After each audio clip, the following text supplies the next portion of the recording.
Hello. Hello, hello, hello, everyone.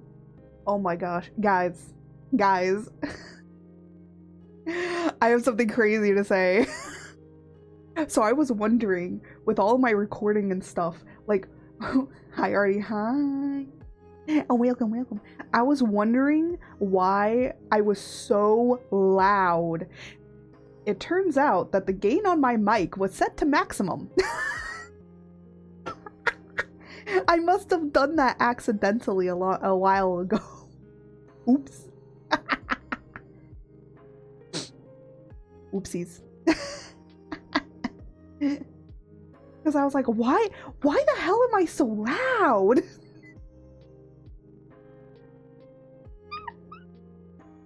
Look, I do my best.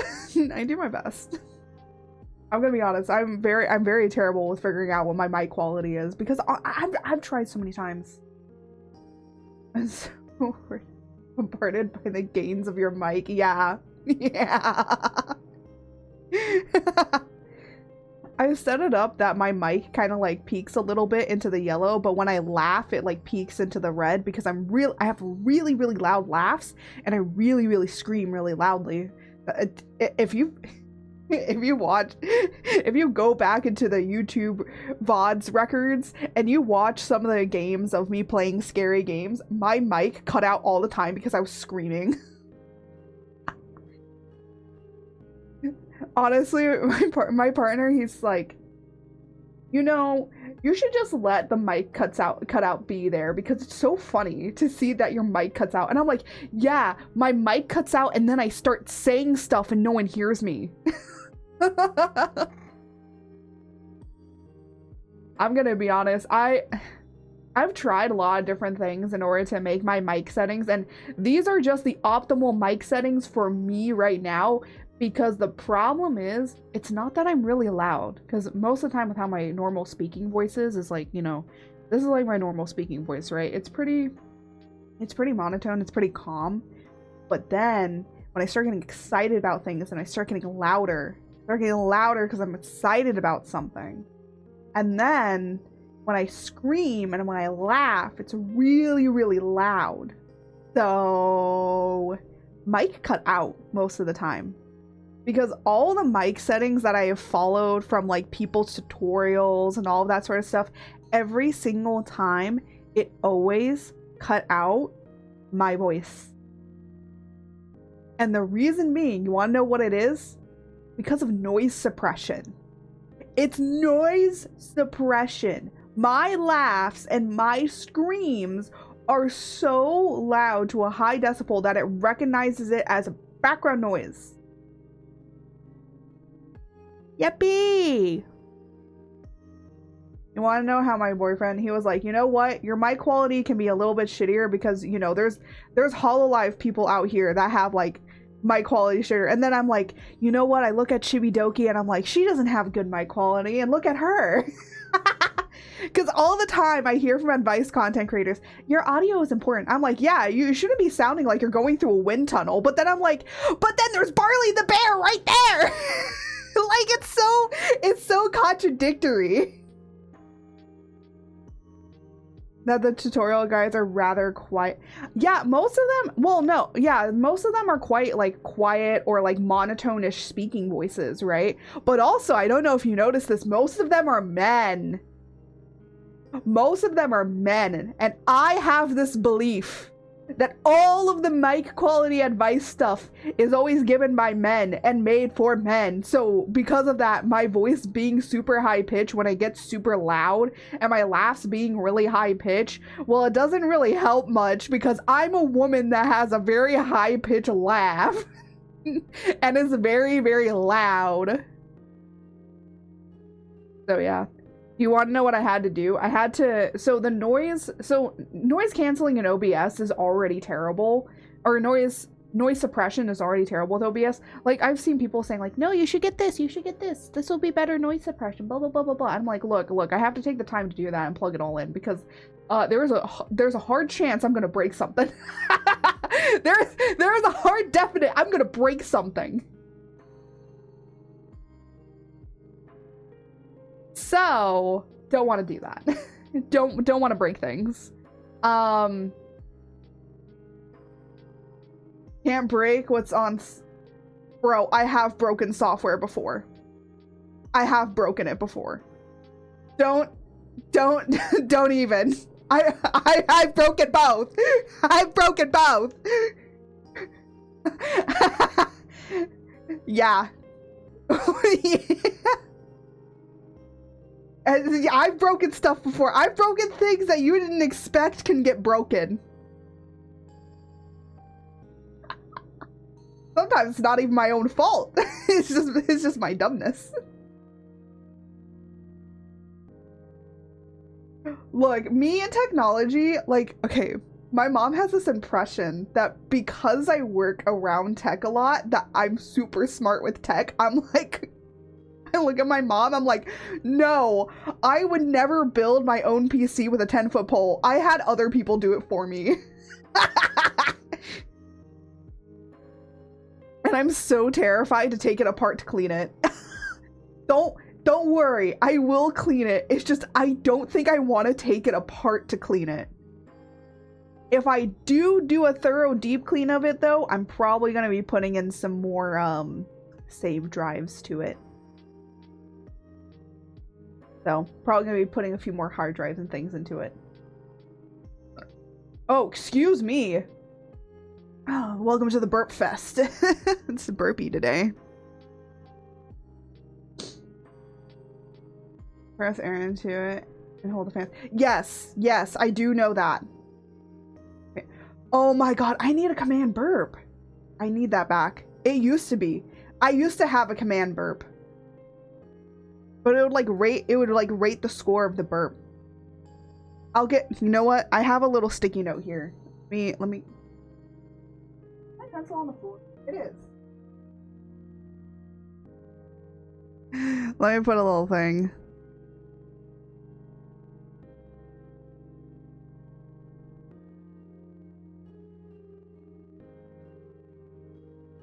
Do you want it to rate the burp or do you want it to count the burp? I need to know this. Do you want it, do we want it to count the burp or do we want it to rate the burp? I feel like rating the burp is funnier. Like, count, I can rate it myself. Okay, that's true.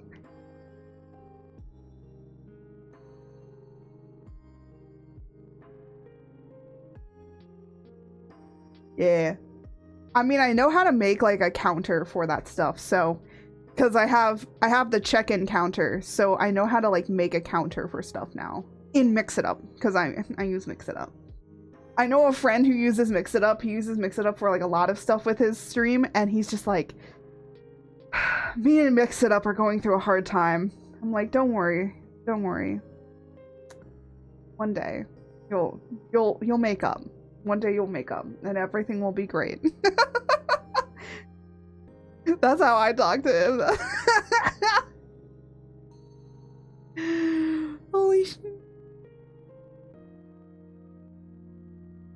I tell your friend that it gets better, but I don't want to lie. I know, right? I know. Yeah. They'll get through their issues one day. I hope. That's what I hope for. Anyways, what I want to do today is we're gonna kind of so how was your week so far? My week is good. Also, I really needed to take that freaking break, like a week off of stream. I was going through it. I was going through some stuff and I was like, I needed that week off, man. I think like right now I'm in a very much like content creation burnout. Like I don't really know what to do with my content creation, honestly. And I think I'm just like in a rut right now. And it's like someone said when they were in their content creation rut, they were like, you know, I could draw furry stuff. And they did. And they made a lot of money, and they're like, hey, well, it pays the bills. Because they were like, I need to pay bills, so let me just draw this furry stuff. And they're like, and I found out I was really good at it. I'm like, I I don't want to do that. I don't mind drawing furry stuff, but I don't want to realize I'm good at it, or else you guys are gonna like be like, furry model, furry model, furry model. I'm gonna be like, no. I don't want to get to there. I don't want to realize I'm good at it. I never. I don't know about the rest. Yeah. Well, to be fair, I have other cringe stuff that I do. I have commissions open right now to turn people into milk, okay? I'm crazy. I will make weird stuff. I will make weird stuff. I'm a person that won't turn down money to make weird things. You want a weird VTuber model? Sure. Well, how weird do you want it?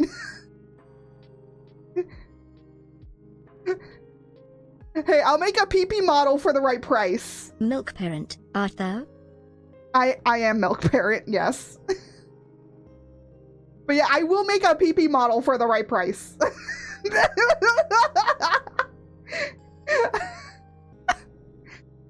Look, I'm crazy enough to do a lot of stuff when it comes to art, okay?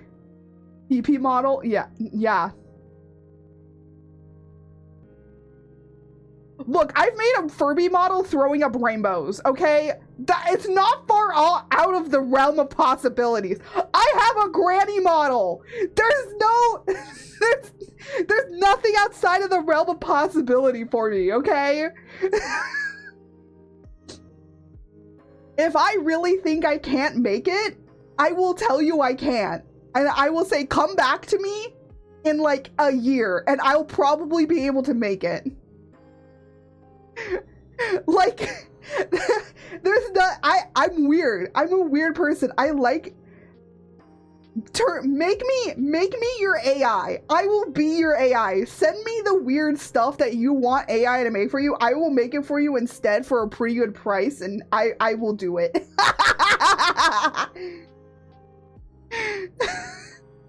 That's how I want to be. Give me your weird shit that you want. I will draw it for you.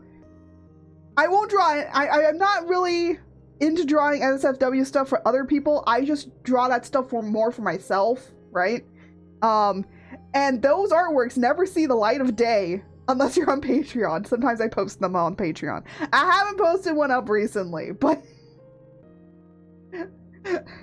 that's the only place that they're seen. You gotta pay to see that. I was thinking about it. If I made an NSFW like Twitter account, maybe I might post up more stuff. But I would make that separate. I would have it be separated. Only reason being is because like I would rarely make that stuff. RGPT, draw me an image of male art riding the intersection on the husband mobile. What? I don't know how I'm going to interpret that, but that is a crazy idea. You know what would be so cool? I've seen some artists like do this with their communities. What if I made a plate? I would say when we get bigger, I kind of want to do this, where there will be a forum for subscribers, and basically what you do is I will make it like a monthly thing that you put, what you do is you put in RGPT, do this.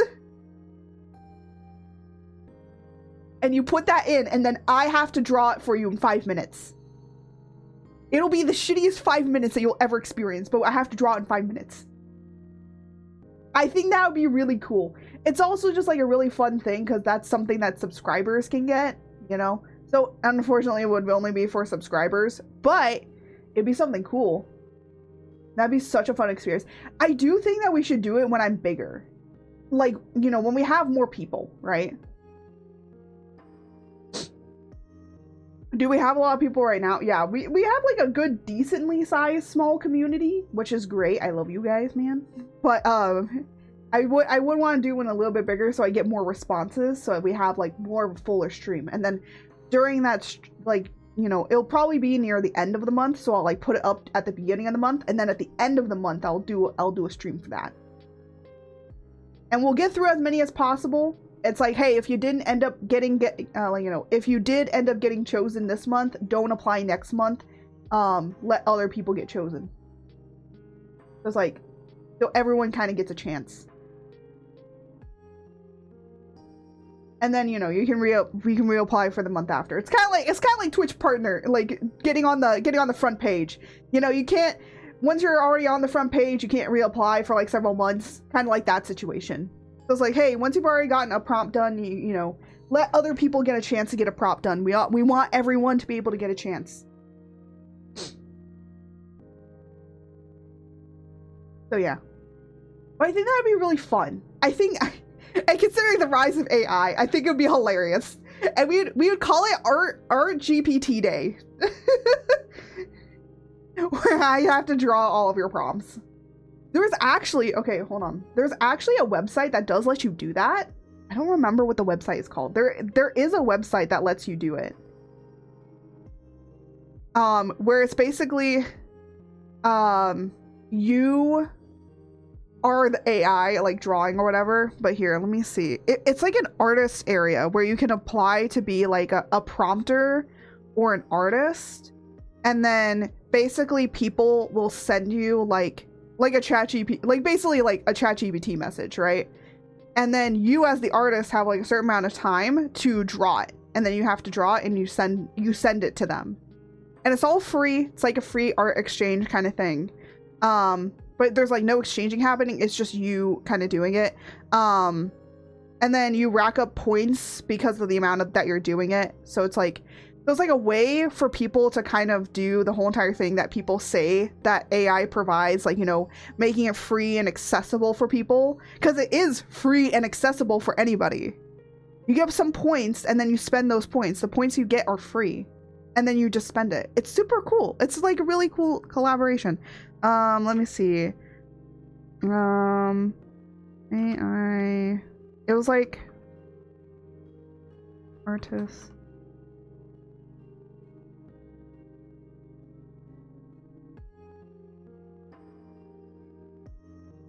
I don't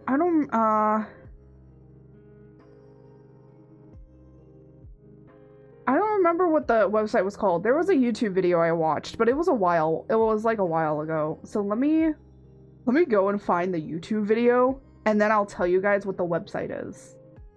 And I highly recommend that you go and get that website. There's a lot of great artists on there there's some people that might give you just a terrible sketch, but hey, it's better than using AI. At least you get what you asked for. Oh my gosh, it was a while back where I know exactly what the thumbnail is because I rarely watch this artist. But yeah. What is your AI? Wait. I'm trying to, why can I not like take those words apart? I know that it's a bunch of different words, but you put no spaces in, and my brain, no braining. Look, I'm gonna be honest, I feel like I have slight dyslexia at this point.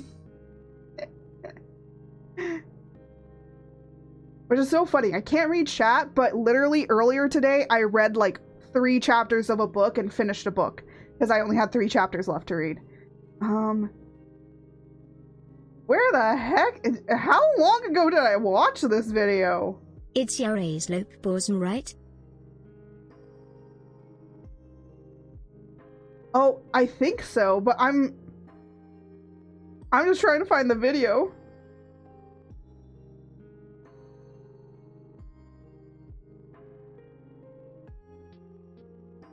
Oh my god. How long ago did this video come out? There's no way it's all the way down here. Really? Okay, hold on. There's a way. You know what? I should have just looked up the YouTuber's name because I know who it is.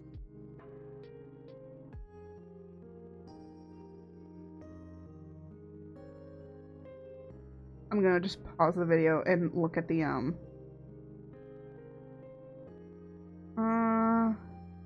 stay here. Hold on. Oh, it is! You were right. Your AI slop bores me. I was just like making sure. Yeah, the website is called Your AI Slop Bores Me.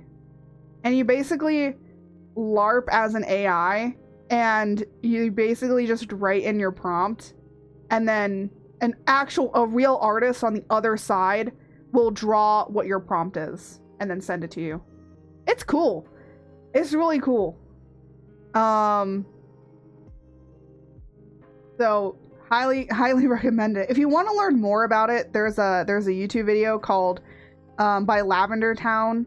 That's Lavender Town with an E at the end, by the way. If you know her, she's really great artist. I love her art. It's so great. When it says when a real artist pretends to be AI, and she kind of like goes through like talking about it and all this sort of stuff. She's made a few videos on AI and discussing it. So yeah, highly recommend her. She's really great. And if you love her unique art style, I highly recommend that you definitely follow her for art stuff, because I've known Lavender Town, I think, for a while when it came to YouTube, because she had such a unique art style, and I've just always loved her art style. I like her big eyes. Her eyes are always so beautiful. I like how she does her eyes. Actually, it's made me kind of do my eyes for like my characters. It's her and another artist that really influenced me on how to draw eyes the way I do. So her influence was more of, she puts a lot of different like shapes in her eyes. Like the pupils are not actual pupils, but like different shapes. That's why I have like the chaos symbol in my eyes for my pupils. But there's also like other things that I like. I think VTubers do that a lot too. A lot of VTubers usually have very unique eyes. So I'm like, her really inspired me to do that. And then also, and then another person influenced me on how to draw eyes in like a different way with how eyes look. But they also kind of influenced a little bit of my art style as well. Most of my art style, with it being the very brush texture stuff, actually was inspired by another artist who's also a VTuber. His name is Merperoni. Love his art. He was the one that kind of like really pushed me. It's always really great to have a lot of artists to pull from a variety of different art styles. Because the people, if I showed you guys like a mood board of all the artists that I love and that I follow, you'd be like, these are so many different art styles. I'd be like, yeah, that's good. I also do like classical art too. There's a lot of classic art and oil paintings that I do love. I love Thomas Kinkade paintings. My mom got me into Thomas Kinkade. If you don't know Thomas Kinkade, he's called the Painter of Light. So you'll notice that in a lot of my stuff, there's always like light, but that has influenced a whole new illustration style that I kind of do, which is the light form illustrations, where there's like one source of light and it's almost like as if the person is like coming out of the darkness itself and you can see the form of their bodies. I love drawing that stuff. I drew another one. I don't draw very much, but I do want to draw more of them. And I'd love for people to commission me to make those. I would love to draw more people like that. It's just like so unique with how you have to do, because you have to like think really hard, but it also is like brings me back to my traditional roots of you have to add the highlight, the shadowing, and all of that, but you're just using one medium. You're using one color. So I don't have to think about colors. I don't have to think about anything. All I have to think about is value, and I love value. I hate the flat coloring. I hate all that stuff. I hate it. But I love doing value. I think that's pretty obvious with how I render my stuff. I probably spend more time rendering things than I do actually doing everything else, because I just love rendering. I'm the person that likes to do the crazy rendering stuff. Sketching I like to do too. I hate doing the flats. I hate doing flat coloring. Which is really funny. I also like doing line art. Now, because I've been doing like a lot of stuff with like comic stuff and doing line art and stuff. I'm like, I don't mind line art anymore. I think it's because I've gotten better at steadying my hand and stuff. So I don't mind doing line art anymore. And then like choosing colors, filling in the colors. I'm like, nah, boring. Then you get to rendering and I'm like, yes, yes, this is where everything takes form. So yeah, I really like doing that sort of stuff. I'm just crazy. I'm crazy. I'm very crazy. Anyways, let's actually move over to doing some art.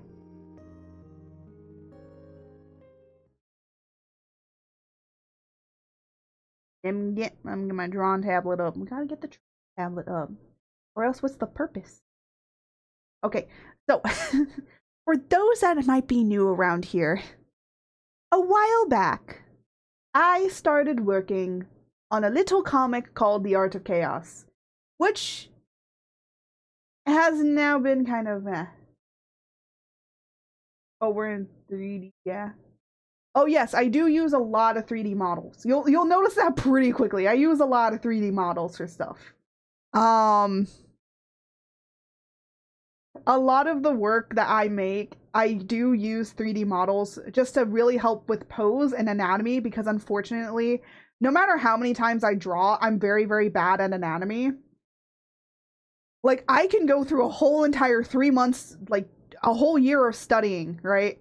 And I'm still terrible at anatomy, okay? Like, I know the basic structure of how everything is supposed to work, but putting it all together, for some reason, my brain go, no workies.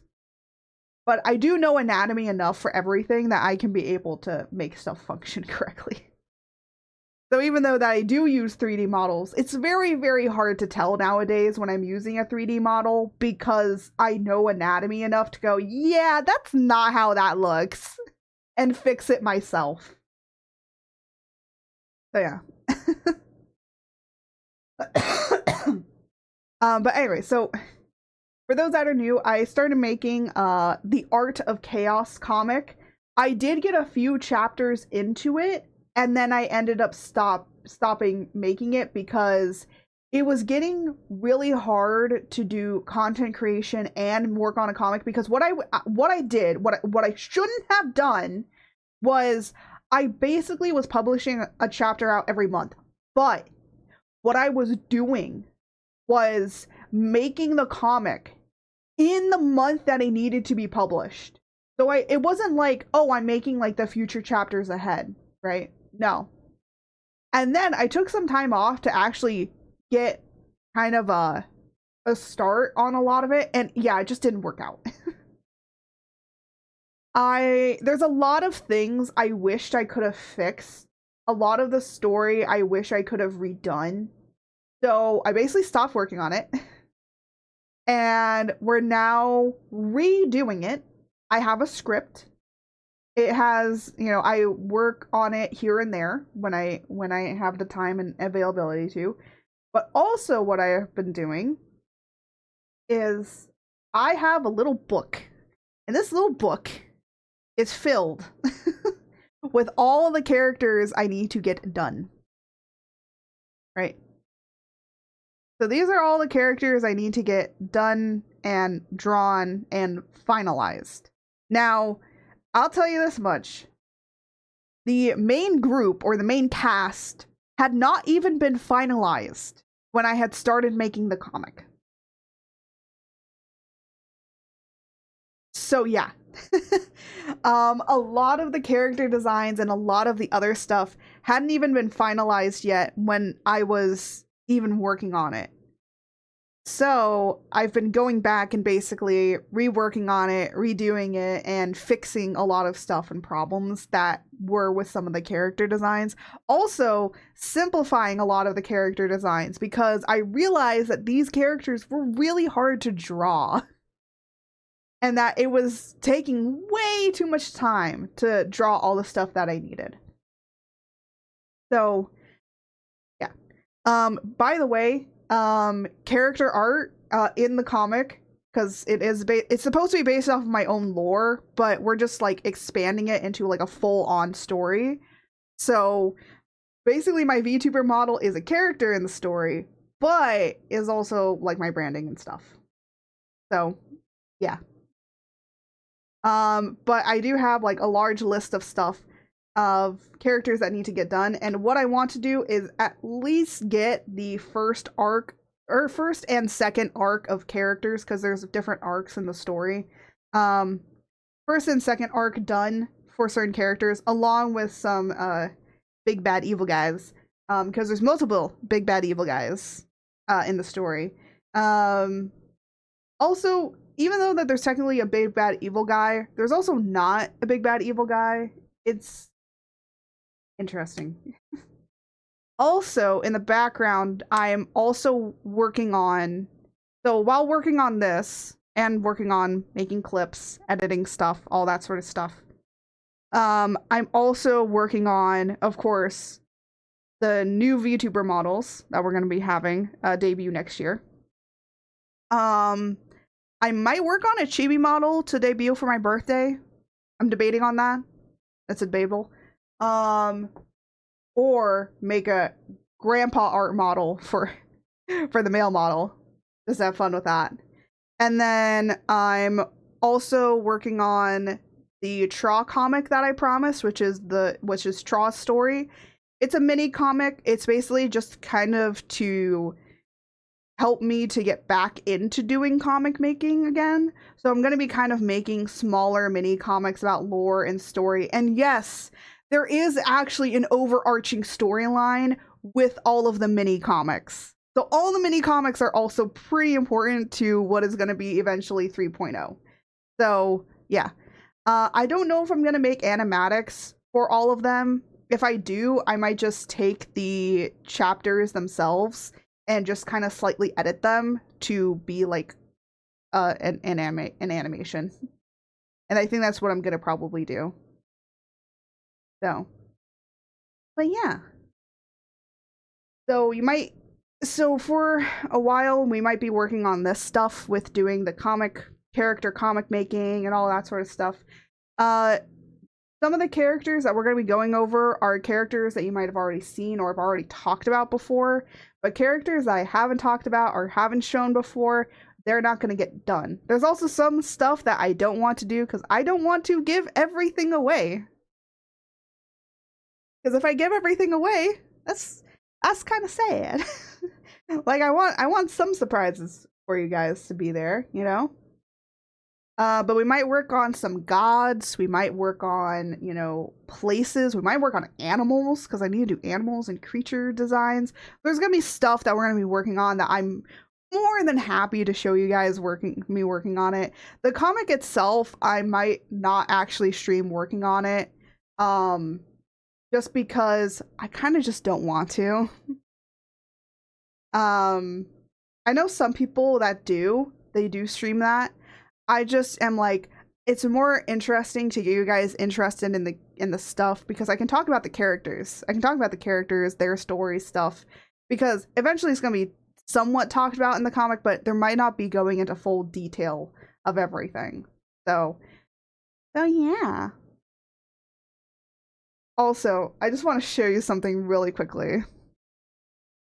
So in the comic, let me go up here. In the comic, so here's Art's like 1.0 model version, but that's also her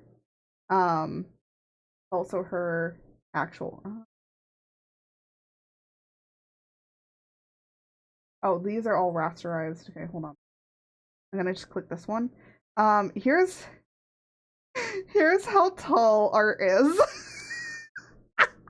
Okay, there's a backstory to this. There is a backstory to why Art's 3D model. By the way, all the characters have 3D models for them. It's easier for me to be able to pose them to make all the comic. So it's much faster for me to be able to make the comics, right? And also keep consistency of the height of characters. That doesn't mean that I don't actually mess around with the heights too either. I've done that a few times with the current lore comic for Traw. I've done that a few times where I cheat some stuff because it looks good. So sometimes if you actually put the heights together, it's like, hey, wait, this isn't really accurate. It's like, it's not based on accuracy. It's based if it looks good. So there's a little bit of a story to why Art's 3D model and her height compared to everybody else is extremely short.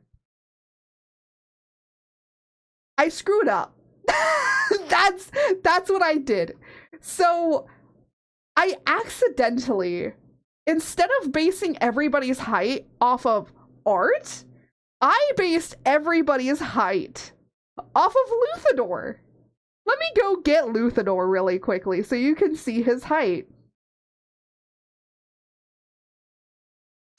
Do you see the problem here? There's a very big difference between Art's model and Luthador's model up here. And because I based everyone's height off of Luthador, making everyone slightly smaller than him, everyone ended up becoming too big, and Art ended up being the short stack of the group. When you are basing characters' heights, please base them off of your main character, or else you end up having this, where now everybody in my comic is gigantic compared to Art, and Art is so short now.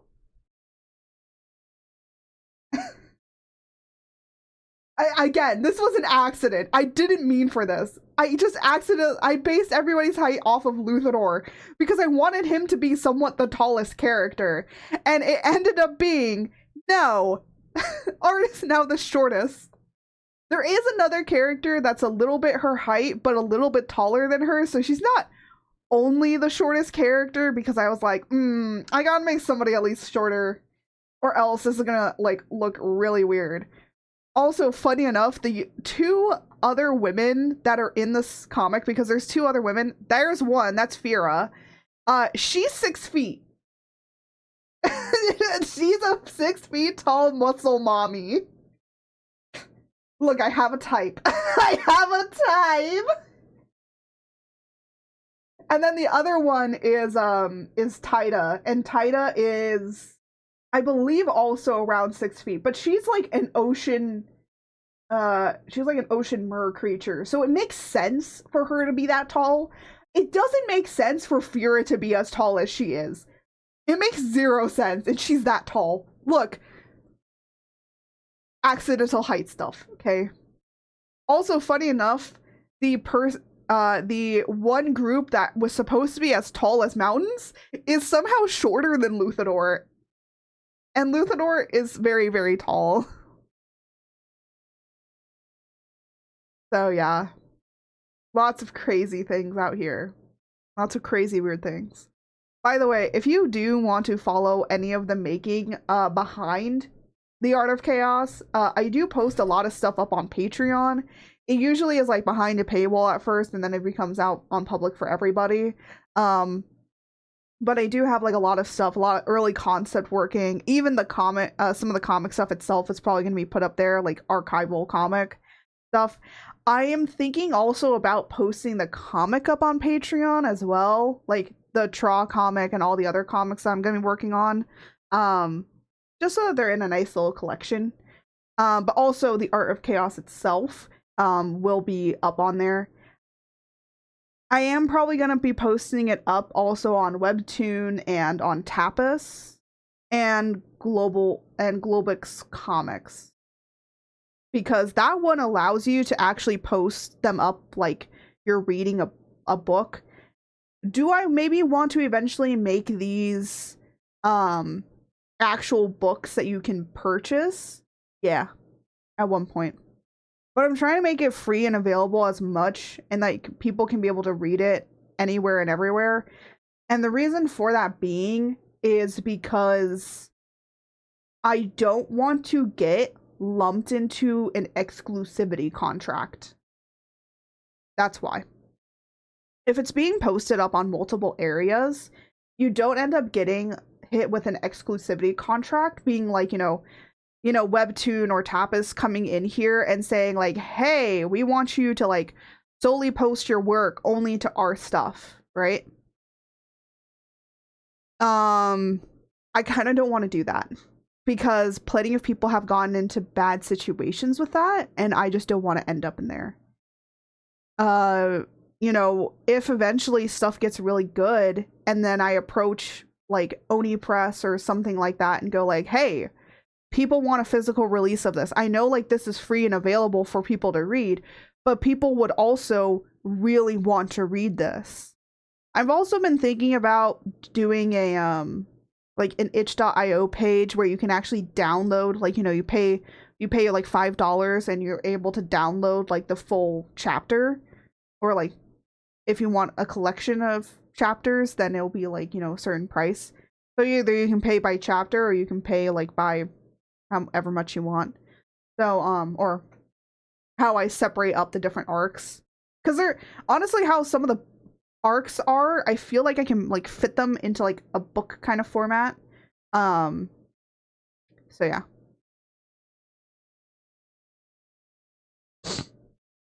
The other thing is that with the Patreon one and probably with the paying one, well, yeah, it's kind of hard. So I have written some quote spicy scenes in it. That's like written in the comic. I don't know if I'm going to draw it for certain. I just have it like written there just for randomness, honestly. But well, not randomness. It's important, but I don't know if I'm going to actually draw it or more just like fade to black situation, you know? But if I do, that'll probably be only on Patreon. Patreon, or, you know, if I do make the physical release of it, then it's like, hey, with the physical release, like, you know, these are, you know, it will only be in one book. From what it's looking like, it's only going to be in one arc in one book. And there's only 2 in the entirety of the entire thing. So, look, I'm over the age of 18. I'm like almost 30. I am almost 30. Holy shit, guys. So I can write whenever I please.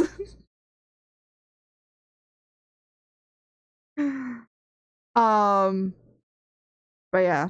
That's what I can tell you about the comic. There's spice in it, but it's like 2 scenes and that's it.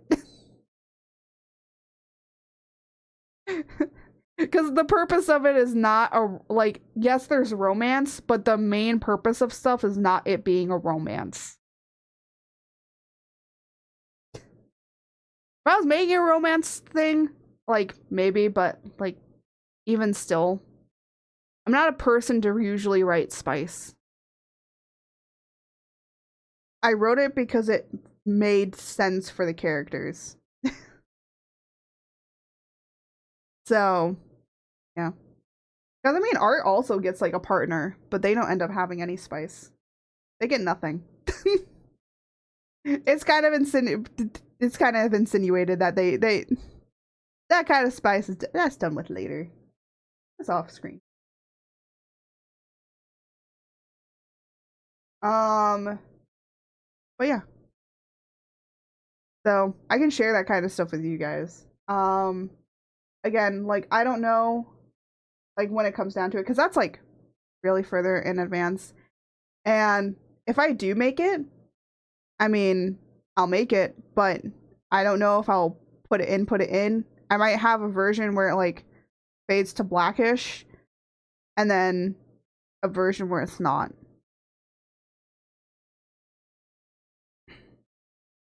So, and then I'll just have some friends read it and be like, do you want the spice in it? And if we do put the spice in it, like, it would probably have to be Patreon exclusive. And then if you purchase the comic, then it'll also be in there. Because it's like, you know, for physical release, it makes sense. What I was thinking of was selling it out as like an ebook PDF that you can read. You know, when in doubt, I could always post it on Lezen. Apparently, Tapas does allow for like 18+ content if you mark it as such. The one issue with the comic, not the 18+, like, it will have some bloody scenes in it. Or at least not bloody, but like, there is blood involved. There's a lot of war and there's a lot of fighting. And apparently Webtoon doesn't is she barking at? Apparently Webtoon kind of doesn't like that stuff. Some places do, some places don't. It's weird. And it's like I have to keep figuring out what it is. That's why it's like it's so much easier to release stuff on Patreon or like on other places, because then I don't have to deal with like trying to censor it. Because honestly, it feels like that's what I'm basically going to have to do for some of it. Which is not what I want to do. Because it kind of feels weird. I shouldn't have to do this, but I have to do it in order for it to be published on other places. Could I publish it to my own website? Yes. But I don't have the money to own my own website right now. If in the future I do, I would love to like work with somebody to build my own website to do it. Because I think like that would be really cool. Because then I could just put all the comic stuff. I could just do all of that, right? So, yeah. Anyways, that's all that. But let's actually start working on making the art that we need to. Sorry, when I start like yapping about like comic stuff and things, it's like also me kind of working through like if I want to do something or if I don't. So, but yeah. Okay. So this is my brother in the comic. I actually do have IRL brothers, plural. But that's okay. So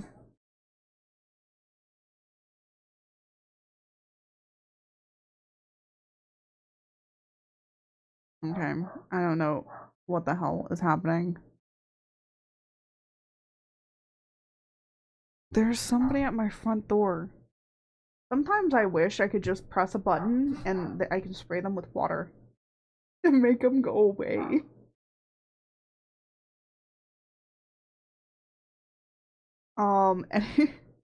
Anyways, so this was an idea for Let, like at the very beginning.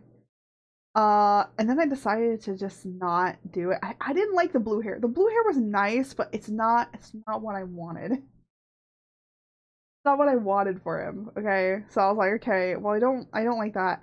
So then I made this version and I was like, ooh, I really kind of like it. Because so in the comic, this isn't like a spoiler very much because it's already like in the comic that I've posted out as it is. The archived comic. I'm gonna call it the archived comic.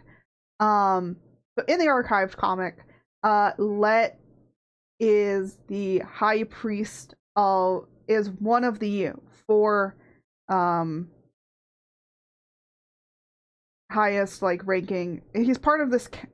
He's part of the council. I'm trying to like make it as easy as possible for people to understand. He's part of the council. The council is basically where art is. Art is a Kiesh. Kiesh mainly are inspired by Europe. Okay, they're mainly inspired by Europe. So they have a lot of that European fantasy to them.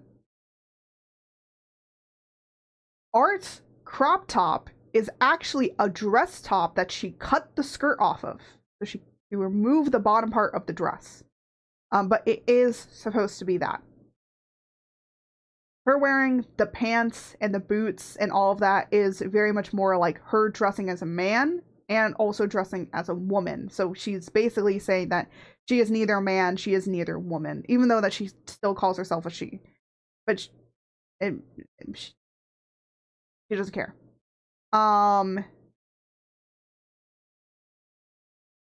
Now, he is part of the Council of the Kiesh, which they are mainly very, very religious. Now, it's not like a bad kind of religiousness. You know, we're not talking about like, oh, they're like extreme Christians out here, right? No. you'll notice that a lot of it surrounds the story of gods and like multiple gods and multiple different things. So the council is represented by each of them is like a high priest or high priestess, and then you have the grand or yeah, you have the high priest or priestess. That is the person that is representing or is the representative of the god Siren, who is the god of the sky. Then you have the 4 different parts of the sky, which is the rain, the lightning, the thunder, and the winds. Okay, those are the 4 different parts of the sky. And Let is the high priest of lightning. So that's why he has a very much more priestly-ish design. His design is actually inspired by cardinals. And then all the other high priests and priestesses are based on different factions of like Catholicism or that of Christian belief and denominations. So of course we have the high priestess. I do have to draw her. We might actually spend a day to draw her. I need to do her 3D model form, but also I need to figure out kind of how I want her to look. I have an idea, but she is supposed to be very old and she's supposed to be very wrinkly. And I am terrible at really drawing old people because I mostly draw younger people. So it is definitely going to be a challenge. I've noticed I can draw like middle-aged people, but like, we're talking like 30s, 40s kind of. But I do have a harder time with drawing like actual old people. So we're gonna test that. We're gonna see how well I can do. Honestly, if you want to get better at drawing a bunch of characters and drawing different characters of different ages, definitely make a comic. Definitely make a comic. You're gonna hate it. You're gonna hate it so much. Yeah, so there's that. Also, another thing that you'll notice is that Let and Art both share one design that they have, which is the art upside down heart symbol, because that is their family crest. That is a symbol of their family. So, we have to incorporate that not only into Art's design, but also into Let's design and also into their father's design, which is General Gareth. Don't worry, we'll also be working on General Gareth. So we'll be working on Papa Art 2. Because that's her biological father, but she has another father. So there's all that. But today we're gonna just kind of be redesigning this design. I do like the cardinal aesthetic, but I think it's too cardinally. And when I was actually drawing him, he was the most difficult to draw out of all of them. Because there's so much going on with him.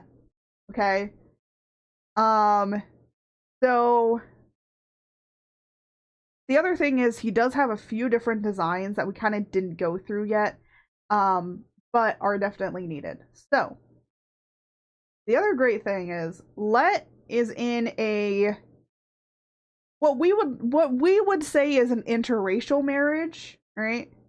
For them it would be in different ethnic groups. Because all Telvins are the same, there's just different ethnic groups.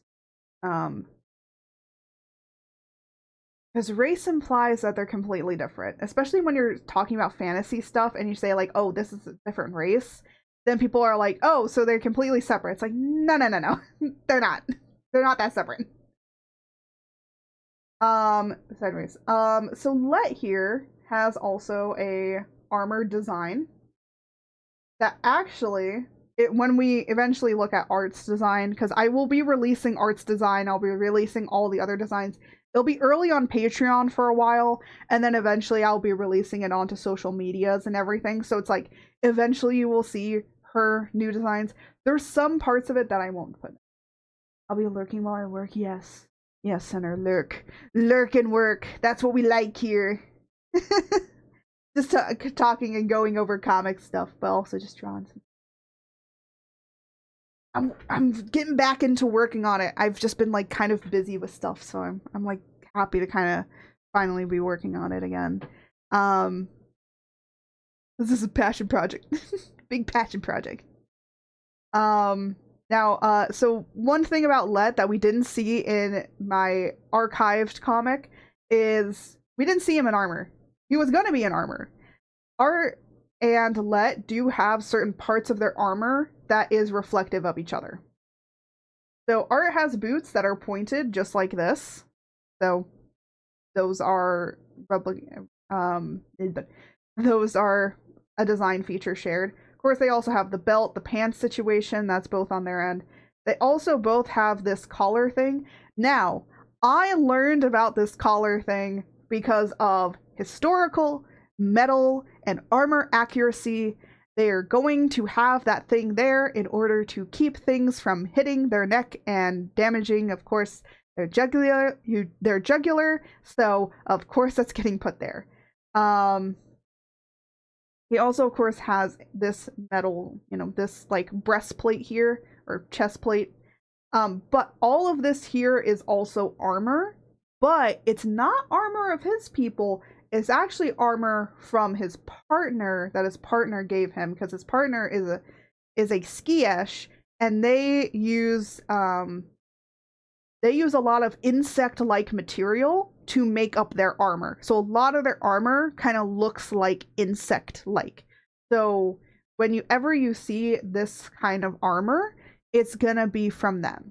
So I wanted to make it be kind of a mixture to kind of show that he is of both, like, very respectful to his partner, and then also, of course, wearing his actual armor that he wears.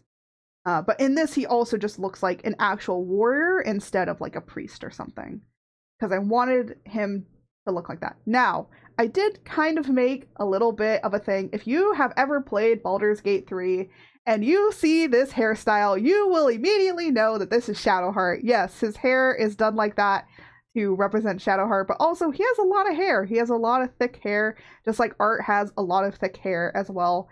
So she cuts it back very short and just has the two side pieces. But he keeps his hair back for most of this. Yeah, I do have to redraw his ears. And then this is like a casual outfit for him, or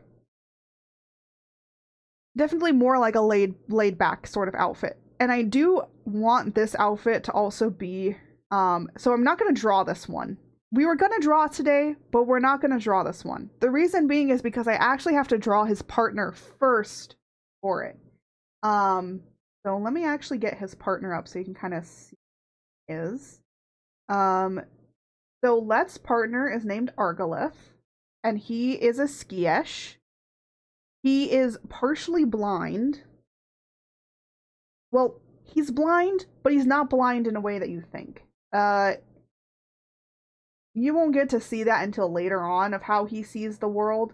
But Skiesh are very unique. No one kind of knows what their art of chaos is. Also, the magic system is also called the art of chaos, by the way. The magic system is art of chaos because chaos is the natural energy of the universe that Telvans take in and then are able to create what people would call magic. But it's actually just a transference of chaos. Basically, think of it like equivalent exchange going on. So it's more like their internal body works like a philosopher's stone, and they're able to take the chaos energy from the natural world and be able to turn it into their own individual chaos. So Art and Let can only make one particular chaos, which is a sky chaos, but only in one particular sub-art, which is lightning. So they can only do lightning. So when it comes to everything, they can only do lightning. Art's mother, who takes care of her, can only do wind. So those kinds of arts can't really be taught interchangeably. So also, makes sense because Art actually has no control over her lightning abilities because she never really learned how to control them very well. So she uses her... Oh my god. My mic! No! Mr. Mike! No! No, keep with us! Stay with us! Oh my gosh. My mic just fell off. It fell down. Stay with us, Mike! Hold on. I'm gonna give it a turn.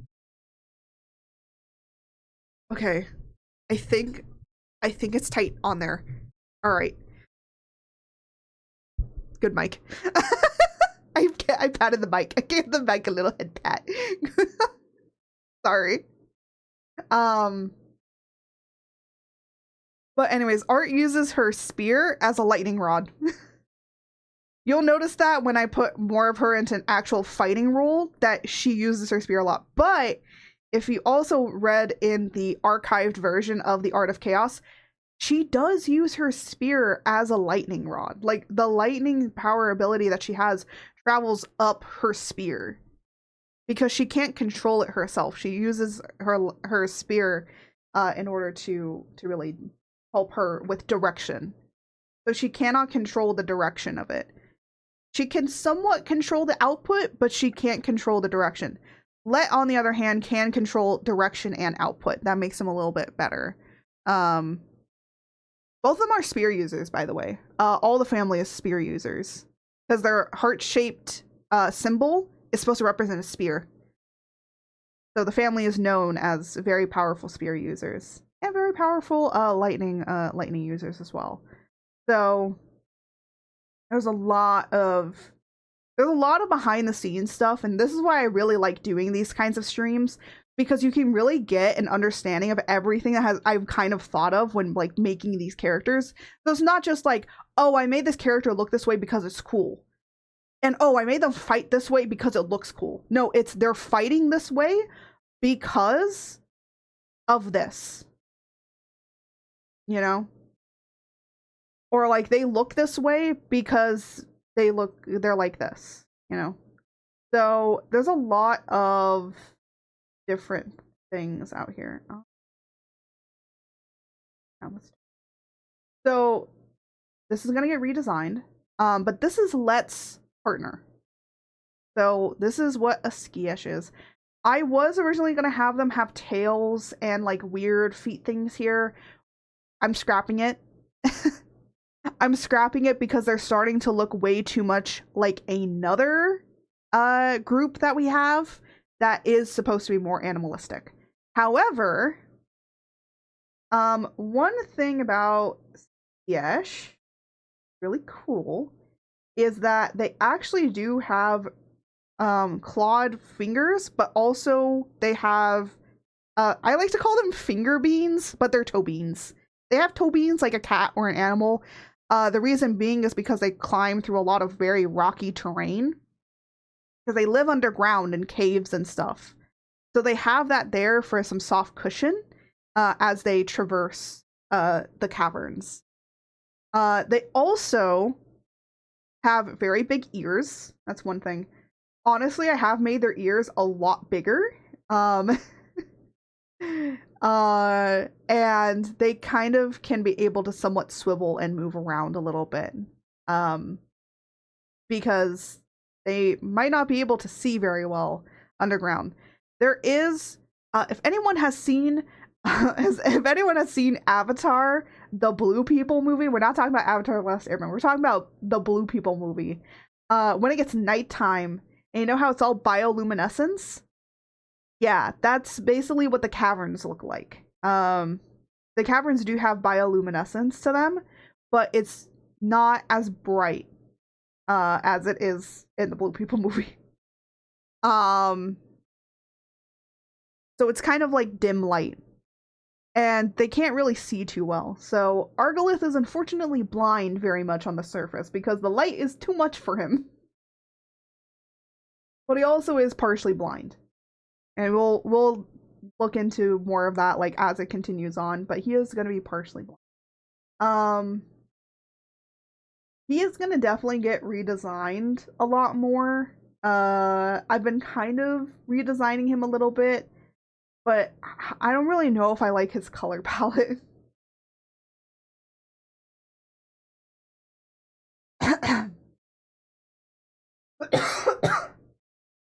So I'm like trying to think of like a good color palette. I still like the blues. I think I do like the muted blues on him. But I'm also trying to think of how to redesign him to look like he comes from a place where there's not really much grass. Well, there's not grass or anything to make both of the clothes that he needs, because what they're gonna be mainly using is stuff from insects and other things. I would argue that you could probably make some stuff from because there's also like moss and there's a lot of mushrooms around, and there's also because mushrooms kind of don't really need light in order to grow. They can use it by just like digesting other things, so they don't really need much light. That's why some mushrooms really grow really nicely in the dark. So there's a lot of mushrooms. There's a lot of insects that live underground. There is a big insect that I am going to be drawing on stream, and I'll talk about it because it's actually very important, and it will be discussed in the comic how very important this creature is.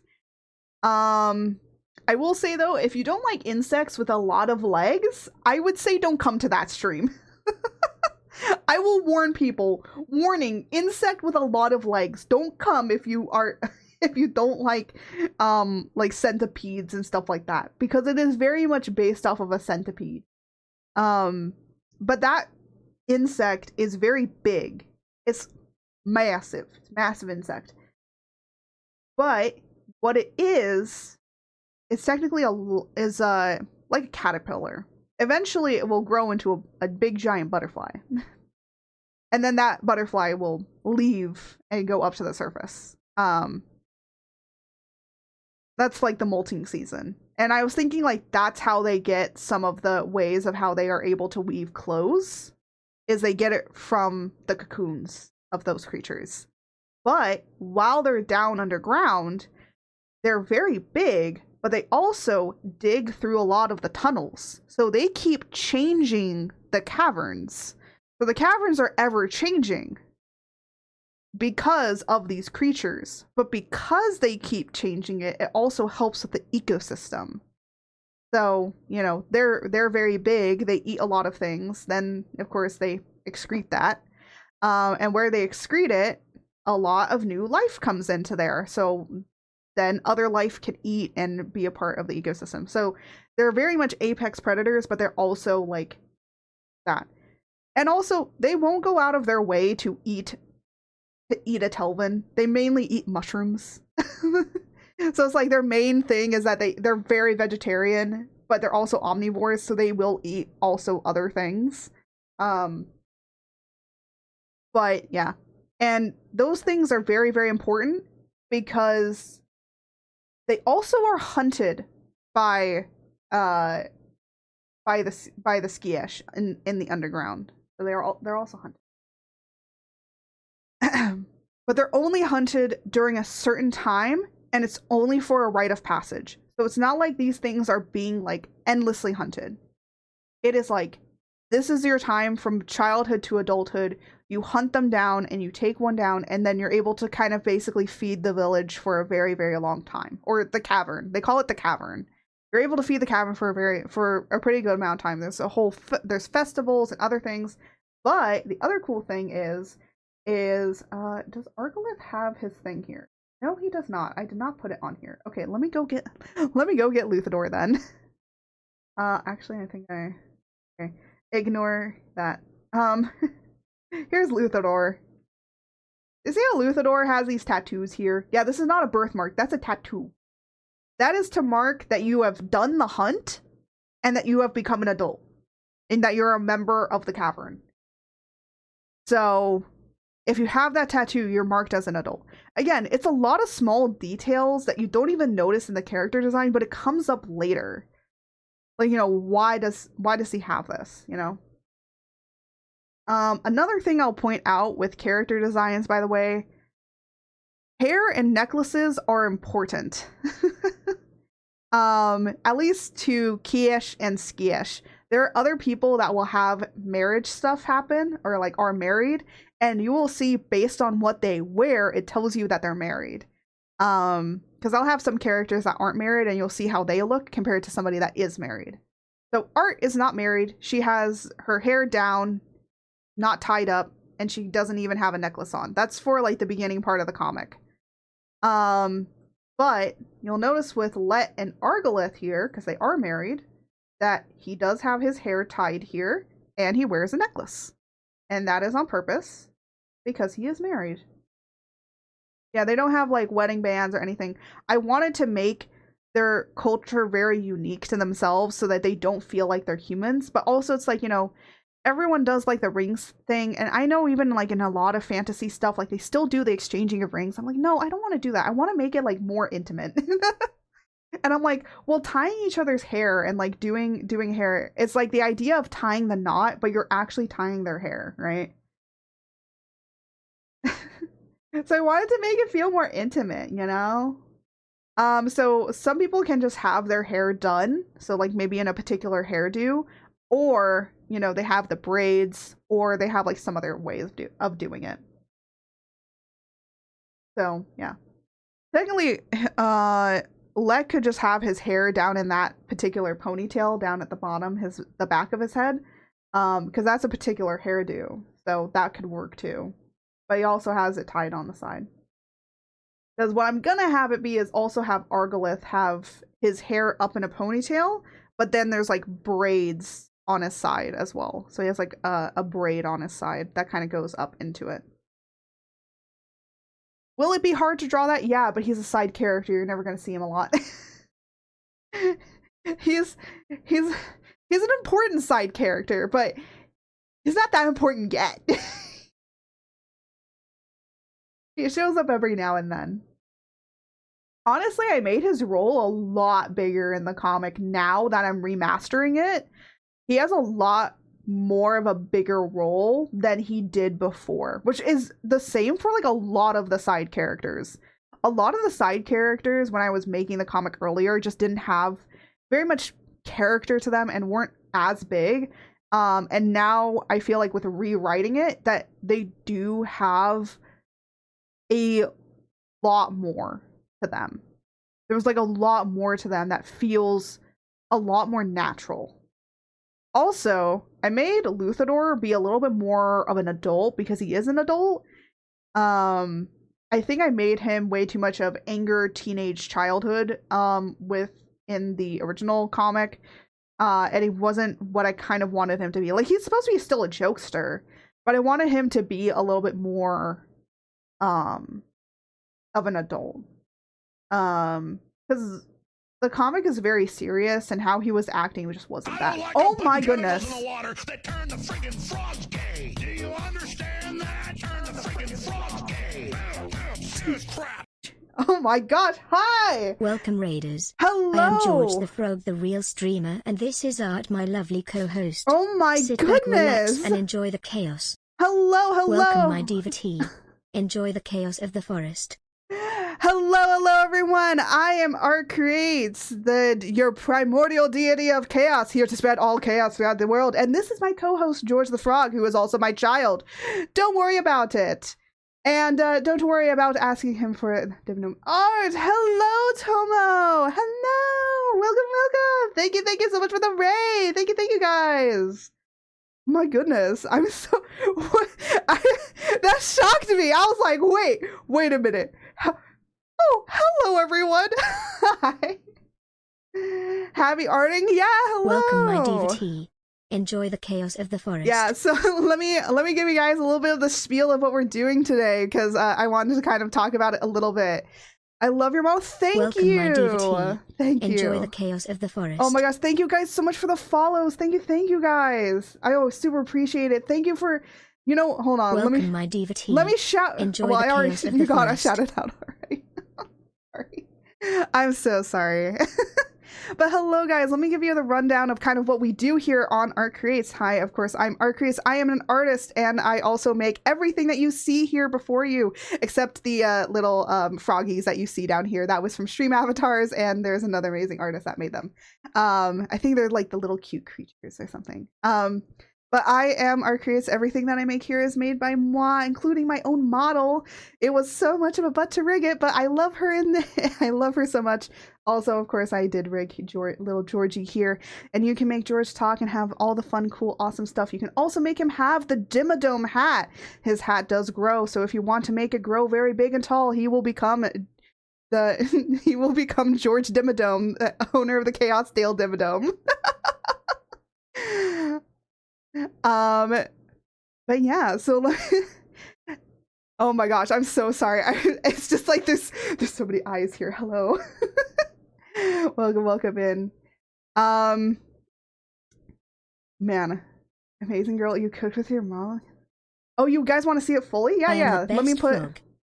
I am George Dimmadome, owner of the Chaos Dale Dimmadome. It's definitely different from most models I've seen so far. Amazing. Fucking great. Scalera. I use them on my own model OCs as well. Yeah, I've been using them on so many of my OCs. Yeah, but let me give you guys a little showing of my model. So let me just switch over here. Let me show you guys off the goods. Let me show you guys off the goods. But yes, I did make my own model. I make everything. Oop, I make everything here. So I am Art, the primordial deity of chaos, and I am also a monster girl. So if you like monster girls, stick around. Don't touch my belly mouth, or else you will end up in the abyss, and when you end up there, you will cease to exist. So don't touch that.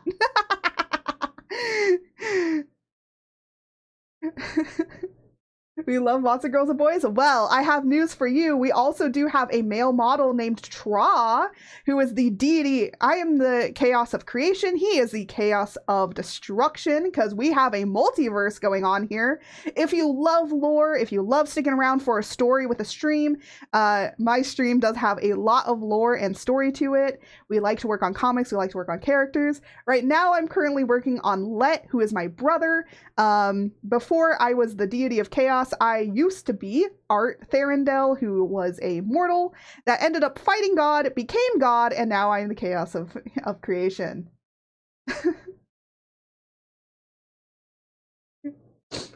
So the stars, oh, I would steal that dress. I know, right? I love this dress. It's one of my favorites. I am kind of working on a 3.0, but honestly, with the 3.0 one, I might still have the dress as an outfit option on that. Thank you so much for the head pats. Thank you. The only word where mortal to God story. Nice. Yes, I was mortal that ended up fighting God, became God, and now I'm the deity of chaos. And now as the deity of chaos, I get to meet other chaoses from the multiverse. And the first one that we met was Tra, the chaos of destruction. And as I am the chaos of creation, that makes sense. Next year, we're going to be debuting Falsehood and Truth. So if you want to stick around for Falsehood and Truth, that will be debuting next year. So yeah, all of them will have their own stories, their own lore. I'm an artist that is also a writer. I love writing my own stories. I love creating my own OCs and my own characters. If you like that kind of crazy stuff as well, here, that's what we do. Welcome, my devotee. Enjoy the chaos of the forest. Oh, thank you guys. Thank you guys so much for the follows. Thank you guys so much. And Tom, you know what? I'm gonna call you Tom now. Oh my goodness. What the hell? Follower Grimland, let's go. I know. Thank you. Yeah, we're trying to reach like 500 by the end of the year, because if I reach, wait, hold on guys, hold on. Let me get close and personal with you guys. Let me get close and personal. Okay, we're gonna get close and personal right now. If I get up to 500 followers, I have to draw my brother, the person that we're drawing right now, pregnant.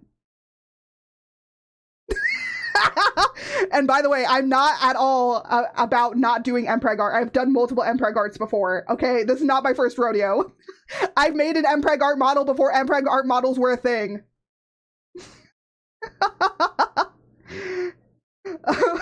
Follow. Yeah. Let's go. Yes. I well, you know, it is what it is.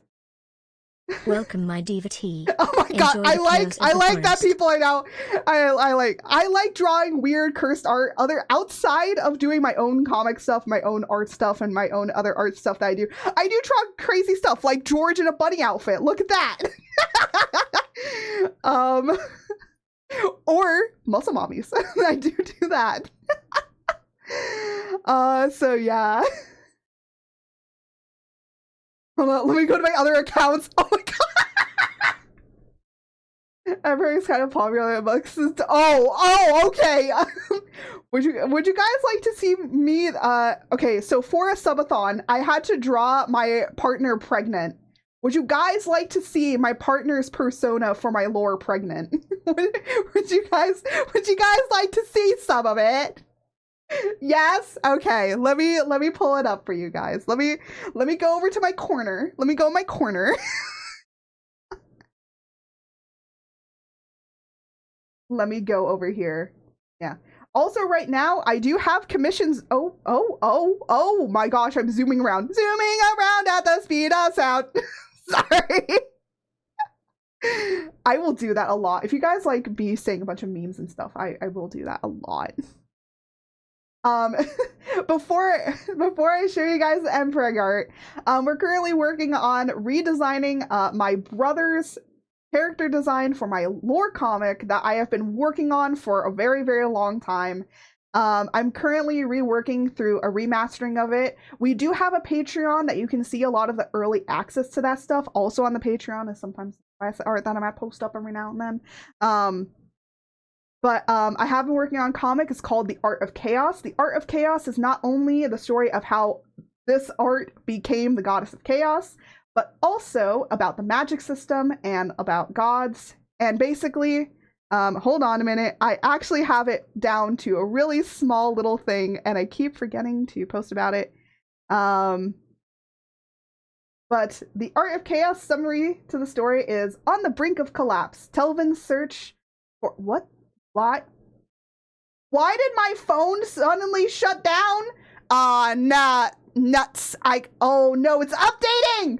Why is the iPhone updating right now? Really? Okay, I'm gonna do this. I'm going to talk like this now. Okay?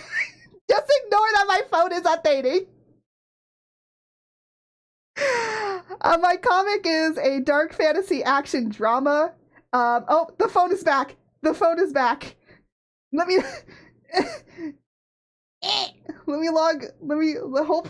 hopefully it works. Welcome to Scuff. Welcome to Scuff, everybody.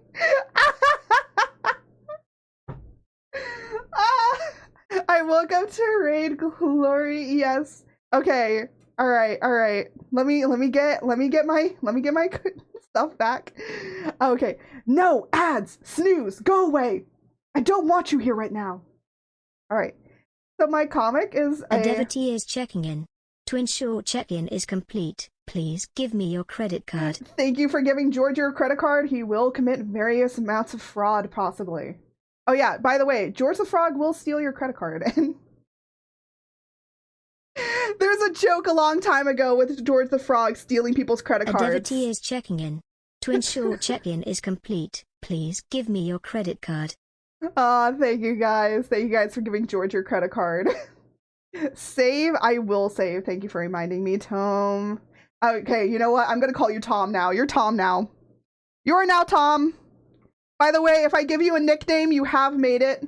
George is also a devilishly talented actor in the underground world. Take my money. Oh my!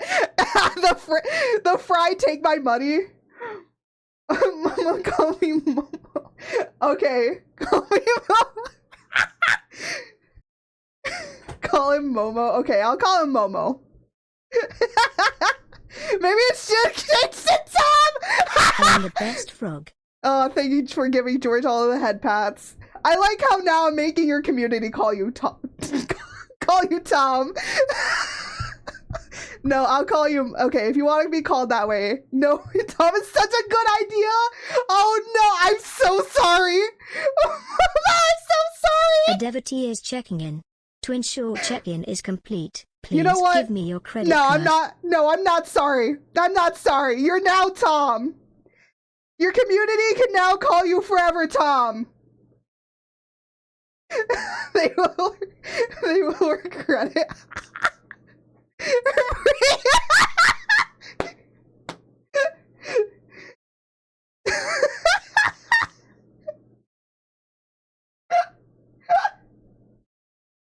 I'm trying to explain what my comic's about. Instead, we're calling him Tom.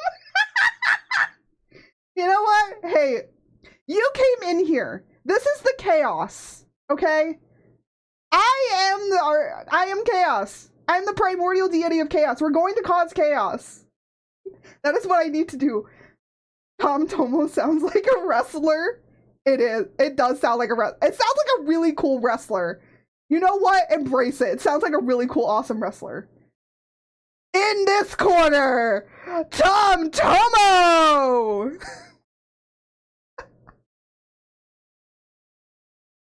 Is that a Pom Pom Pure and Frog?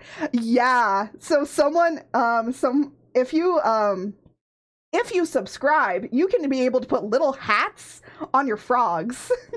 You can also, if you're a follower, can be able to gain points in order to change the color of your frog to whatever color that you wish. Well, at least whatever colors are available. So if you do a subscription, then you get to dress up your little froggy character. And someone really liked yellow, and they put a little beret on, and I was like, oh, "Is that a Pom Pom Purin frog?" And they're like, "Oh, it is Pom Pom Purin." So now they just keep it like that. But yes, we love Pom Pom Purin around here. Pom Pom Purin supremacy, man.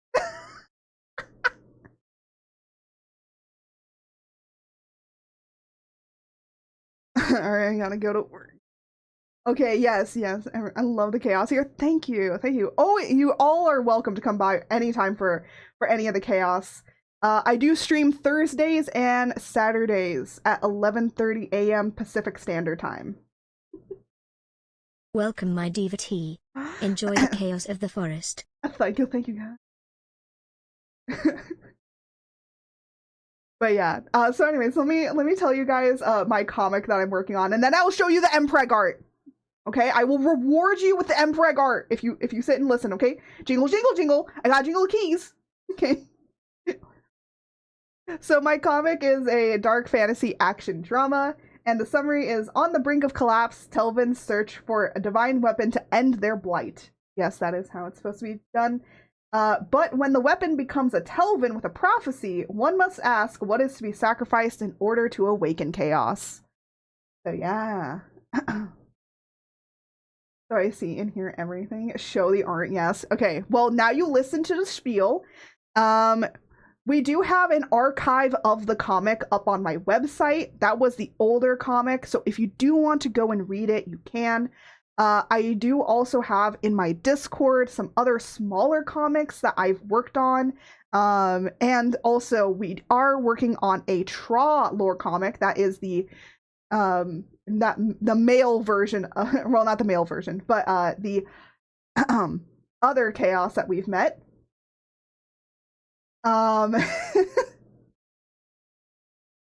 Who is the Chaos of Destruction. I'll show you him too. I'll give you guys some stuff with him.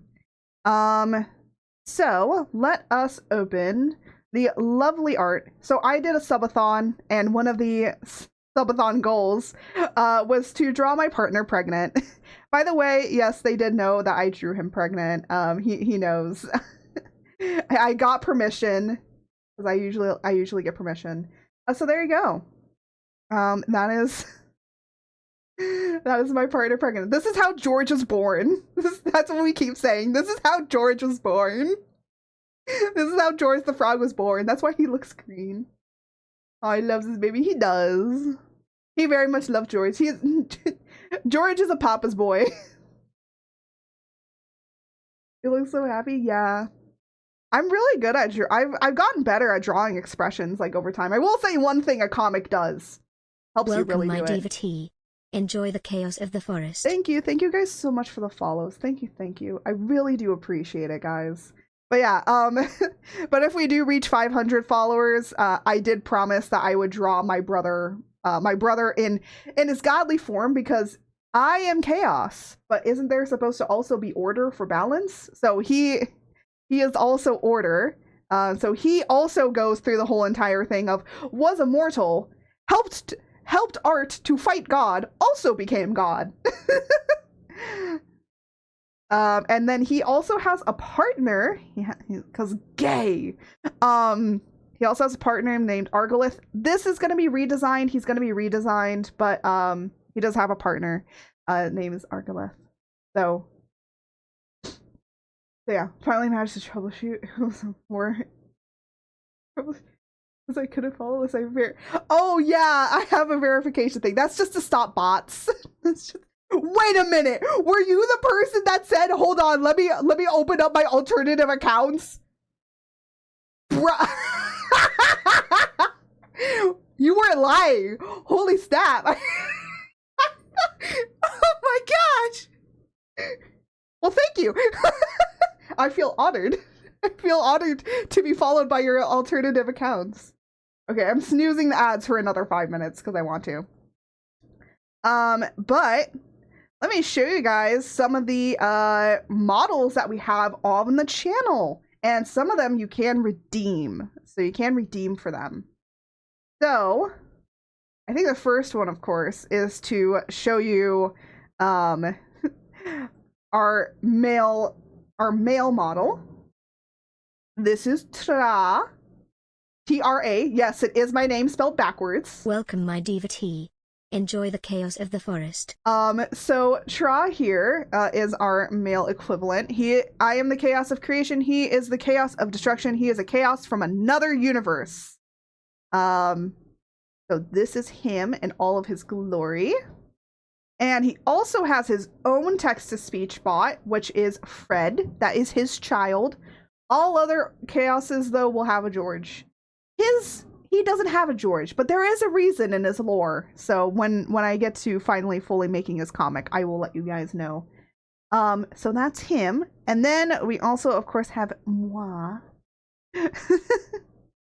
We have moi, and we also have some other outfits. There's this outfit, and we also have another outfit. So this is my base outfit. This is my normal everyday wear. Yeah, this is my normal everyday wear. This is what I go out looking like all the time. But every once in a while, I kind of want to be a little bit cozier. So we do have another outfit as well.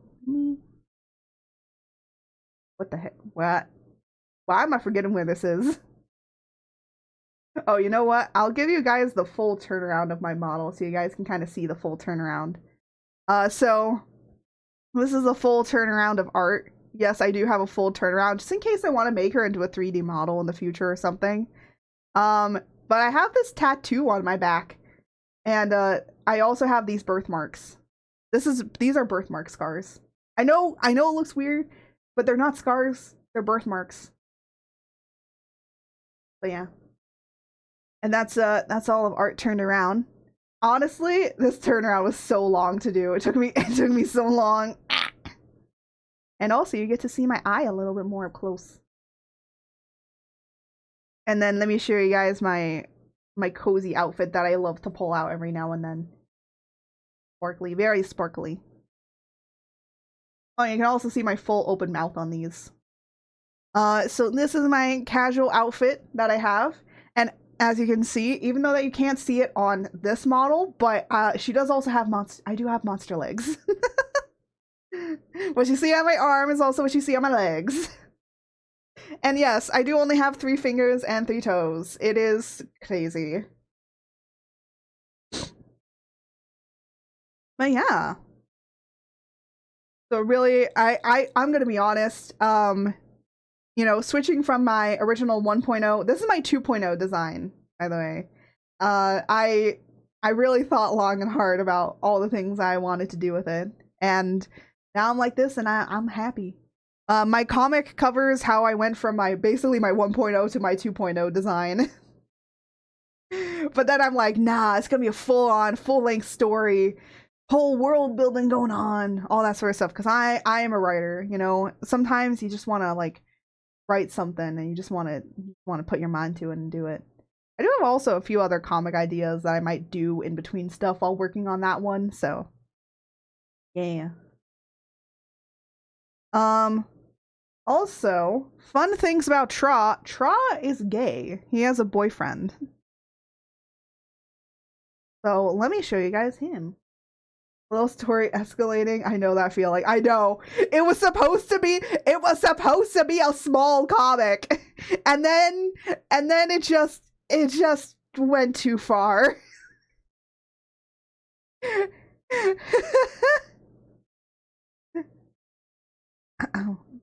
But anyways, let me show you guys.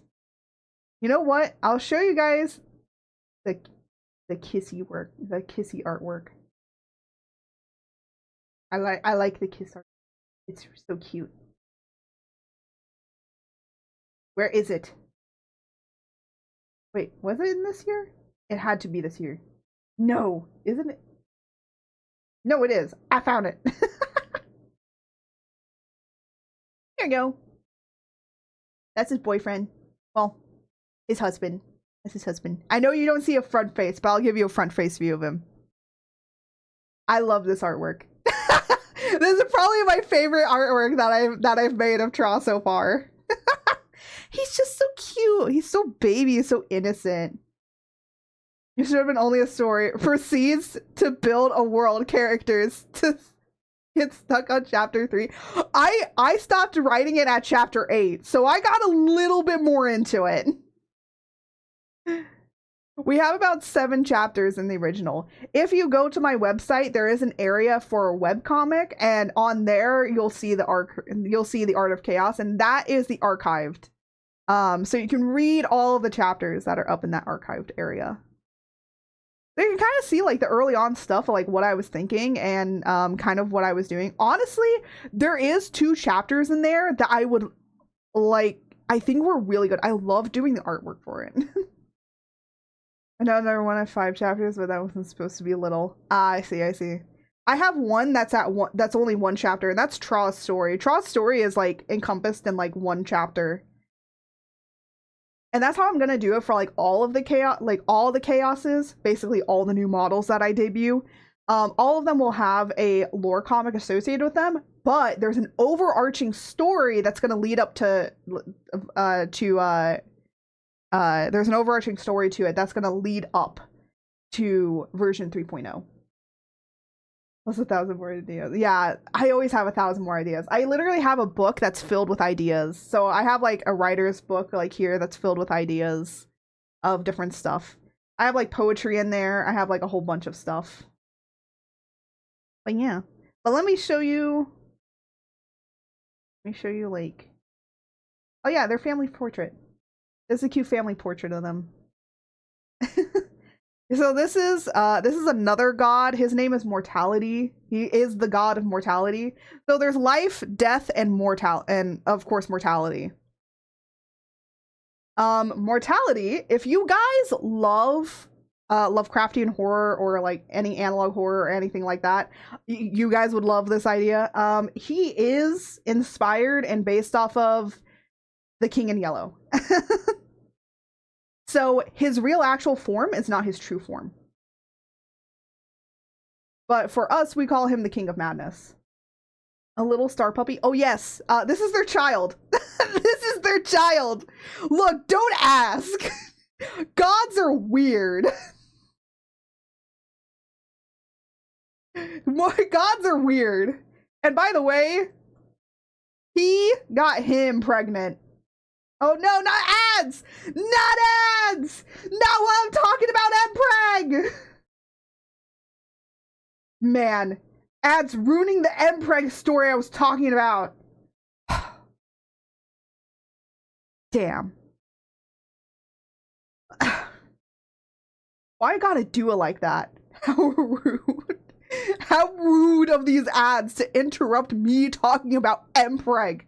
Oh!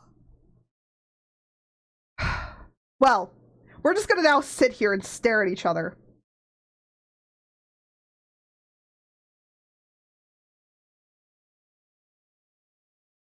Oh, I was holding my breath, damn it.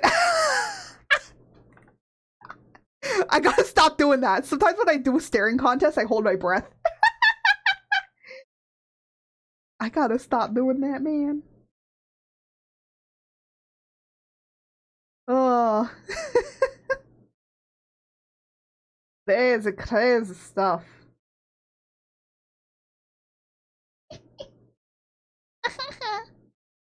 I don't know why I laugh so weirdly. I have such weird laughs. I'm now taking time to pet my pupperinos, which is my little puppy. Pet your dogs. If you can hear me right now, pet your pets. Give them cuddles. If you can hear me right now, go and give them a pet. Go and give them a smooch from me. Love your animals, love your pets. Because we have 1 minute of ads, so go. Go be with them. Don't look at me. Stop looking at me. Why are you looking at me? Go be with your pets. If you don't have pets, go look lovingly at your refrigerator.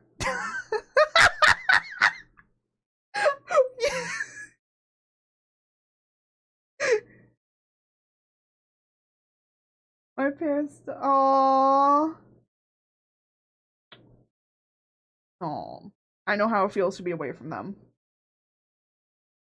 I know how that feels, man.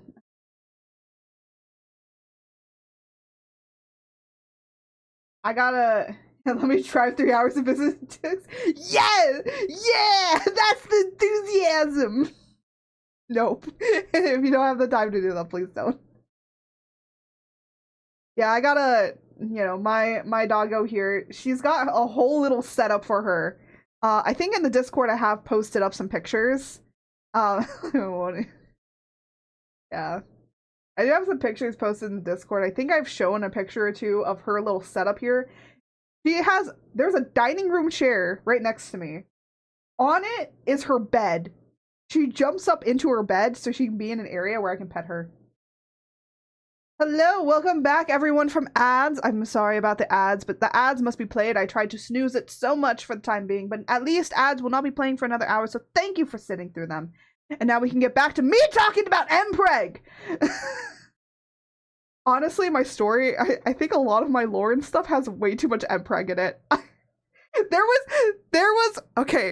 was a TikTok, or like a short that I posted up, and I said, it was literally me just saying, did you know, in my lore, there's Mpreg exists until we meet again, and then I like ran off, and I was like, it was so funny. And that was like a really low effort short I made.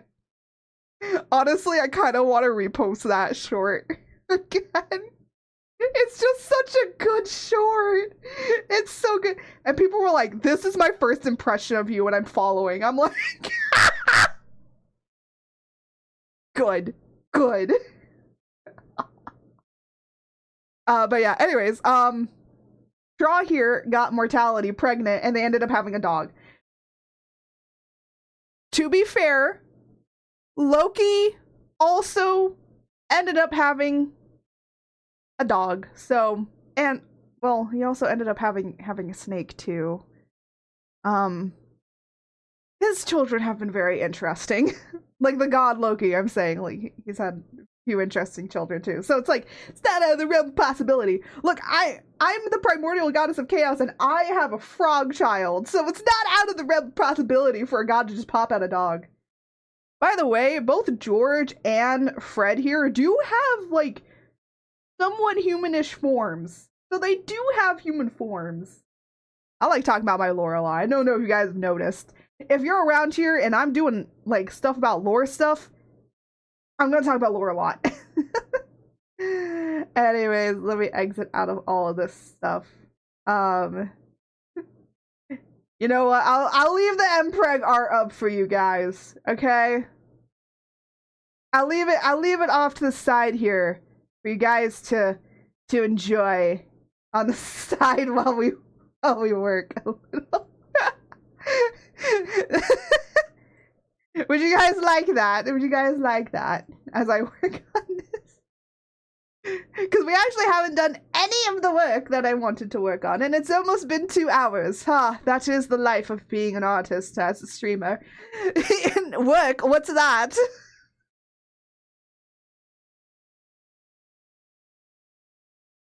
And little puppy. During the break, I was telling people to go and pet their animals and take care of their animals because I got my little pupperinos here, that is in her lovely, lovely bed that I've made for her. But anyways, let me get my drawing tablet back up. There we go. And let's actually get to drawing. Oh, am I all the way in my corner, by the way? I'm just I was a little bit further up. That's what I was like, I seem a little out of place. So I will have, oh, no, I don't want to do that. I will have this up here, off to the side, for you guys. There you go. That's just for you guys. So I'm gonna be kind of working on just kind of taking Let's Design here and simplifying it more, because I wanna simplify it a little bit more, because I realized that when making the comic that his design was just a little too complicated. Oh no, George's hat went down. Don't worry, I'm sure they'll come back up later. They'll bounce back.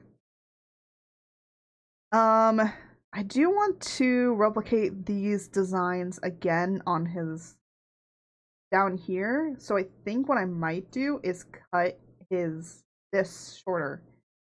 He is supposed to be based off of cardinals. Because for my comic, there's the high priests and priestesses in the first area that you're gonna be in. And Let is one of those high priests. And I make all of them based off of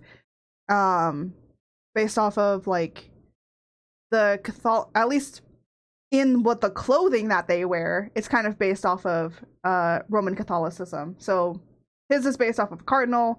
There's another one. Oh, that was a hat? I thought it was a horn. No, it's his hat. He has a little hat. He does have little horns on his hat, though. We actually don't know where he got his hat. We don't know. He just has one. Oh, by the way, that's Human George. That's him in his humanoid-ish form with his hat on. So yeah, off in the corner, you'll see that. Characters. Default hat. Yeah, we don't know where he got it from. We came to like Earth. I made my little pocket dimension on Earth here, and then he just has his hat now. We don't know where he got it from. We really don't. So we just kind of have it be that the hat is just a mystery. Will it ever be answered? I have no clue. Down, puppy?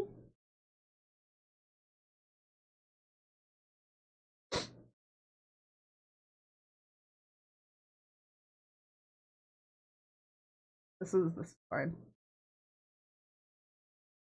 I don't know if I really like. I think I'm gonna get rid of it. Kind of like it, but I kind of don't.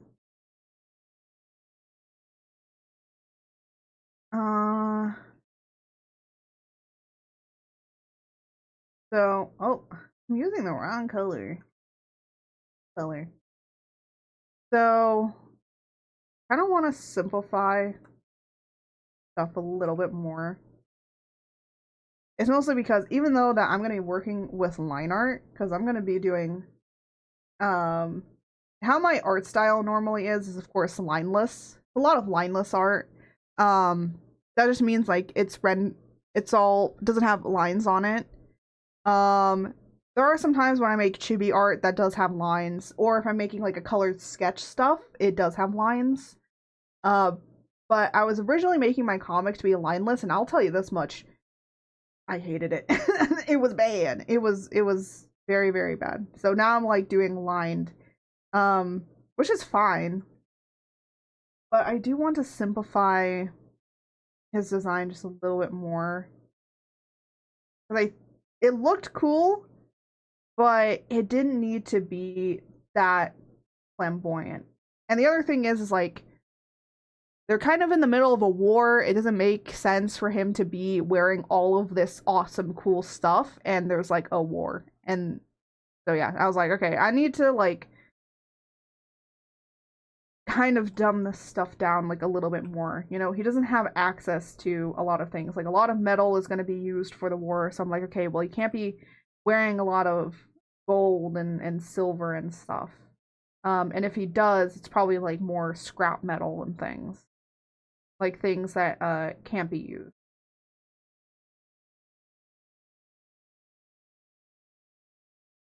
Just kind of making his necklace. He has a necklace here. Because this means that he's married. His necklace and his hair ties means that he's married. Because that's one thing in my comic I just like didn't want to do. Like the rings and all of that. I'm like, if I'm gonna go fantasy, I'm gonna go fantasy. Like this is a different planet. These people aren't human. So okay, like how are they gonna represent that they're married? So like thought about it in many different cultures around the world. I'm like, well, every culture kind of has a different way of doing it and how they kind of show that they're married to people. So I was like, okay, we're gonna go hairstyle and ring and necklaces. So technically, my hair being tied and my necklace wearing also doesn't mean that I'm married. Now it has to be both. If it's just the necklace, it means that they're engaged. But when they have their hair tied and or hair tied in a certain style and a necklace, it means that they're married. So that's a cute little thing. So if you ever, when I start publishing the comic, you'll be able to tell like, oh, this character's married, this character's not married. So it's like it's a really nice, easy visual way to tell. And also a lot nicer, right? Sometimes rings can get hidden and obscured, so you wouldn't know. And so I'm like, this one is like a little bit easier to tell, um, from that. Um, I know what I was doing with it.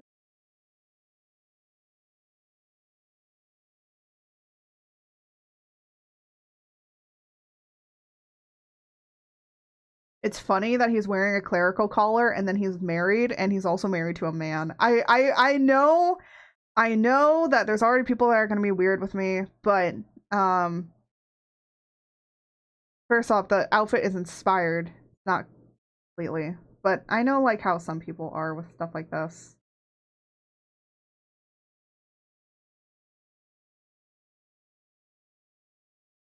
So that's why putting a Thunderbolt design on it makes it not that.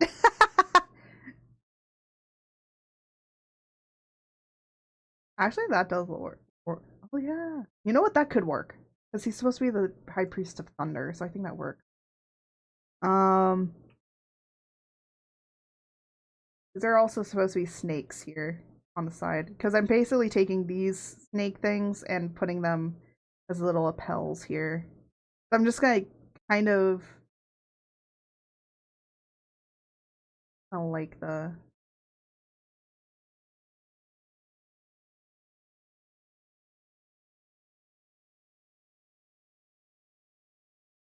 I'm not gonna make it as long. I'm gonna make it less long. They don't have much material. Um, you know what? I might actually put back that Thunderbolt.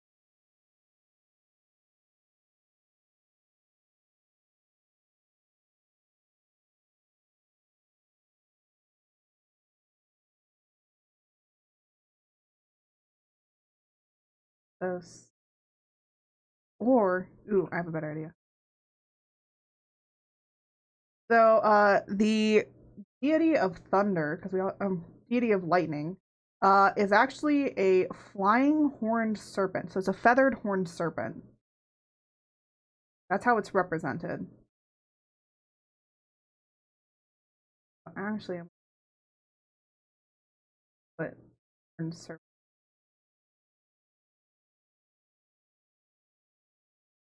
Yeah, I know it's lower down on his design, but what I might also do is replicate it here on the where the clerical collar is.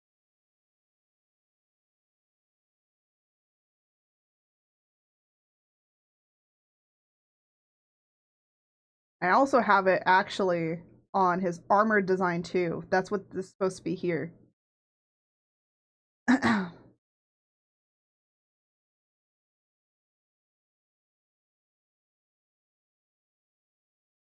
Gonna go now. Very nice meeting you, and I love The good work. Thank you.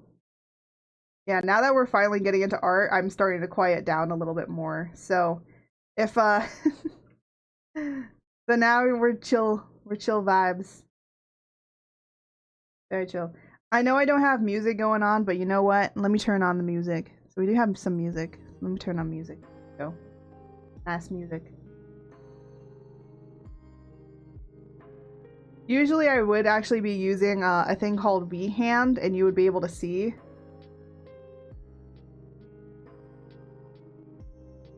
Yeah, you usually would be able to like see like a, you know, almost 11. Oh my goodness. Yes, please sleep. Please take care of yourself. Please, if it's late for you, I understand, you know, please take care of yourselves. Please do. I'd rather you guys take care of yourselves than watch my stream, okay? Yes, bye. Thank you so much. Thank you guys for all the follows. I really do appreciate it. You guys are so awesome. Tom is so good. Okay, no, I'll call, if he wants me to call him Momo, I'll call him Momo. I thank you so much. I think he's still lurking. So thank you for the raid. I was shocked to see you. I know like a lot of I like a lot of your art. By the way, your art's very good. I love it. I love your stuff, man. But good.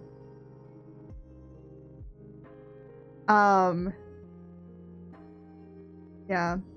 You got this is so awesome. I took a week off of streaming actually because I was kind of dealing with a lot, so I needed to take a week off, and it's so nice to come back, and then it's like all of a sudden I got that, and oh my gosh, I was like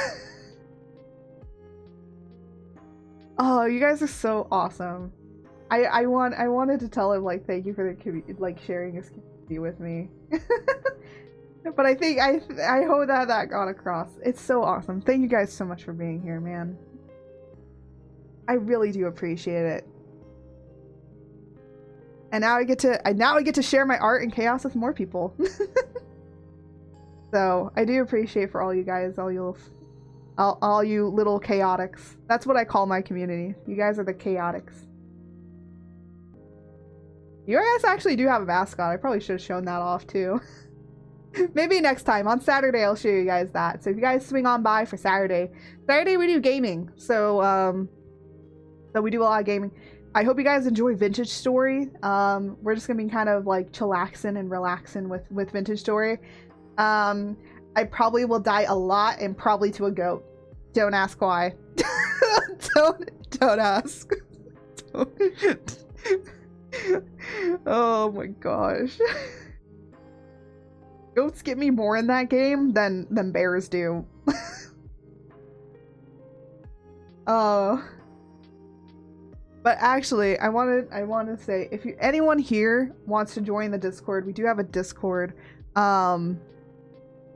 Tomorrow we are going to be having a community Discord night, and we're going to be watching a movie, and we're going to be watching a Mononoke movie. If you know Mononoke, it's a anime production thing. Basically, it's anime only. It doesn't have I don't think it has an origin anywhere, or manga anywhere.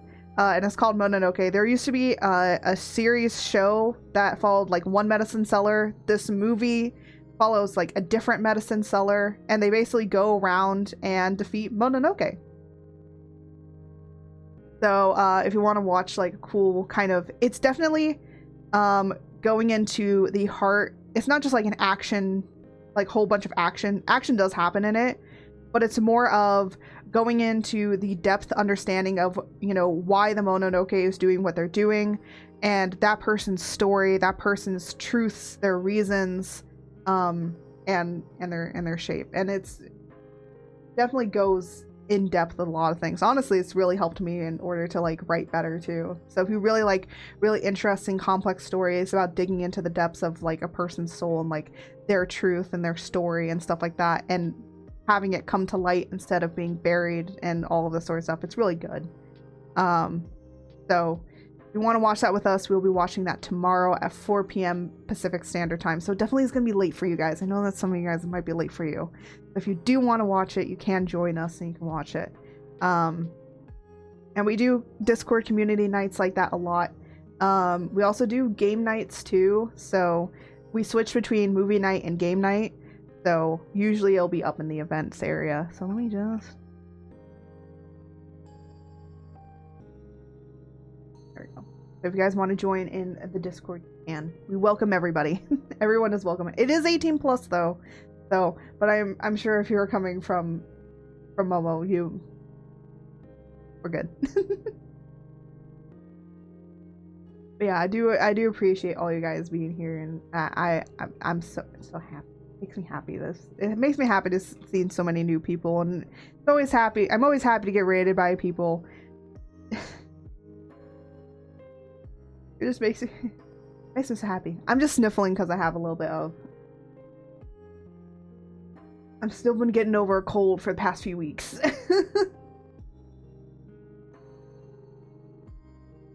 I do want to thank you.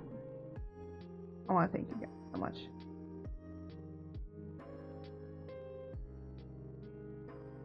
Yeah. Oh, I did kind of do that. I did more.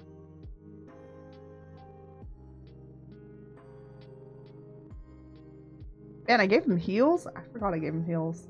Why do I give a lot of my guys heals? I just realized, like, almost everybody, like, when they have shoes, all of them have heels. Look, I like drawing heels. I like heels.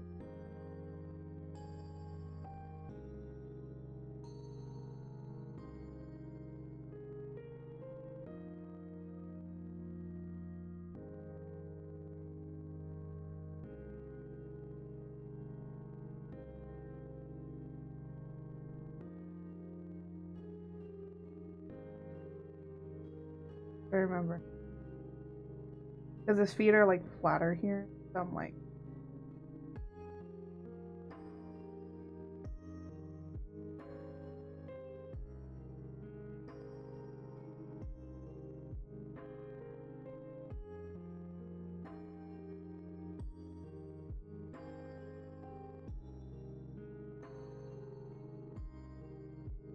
I think I'm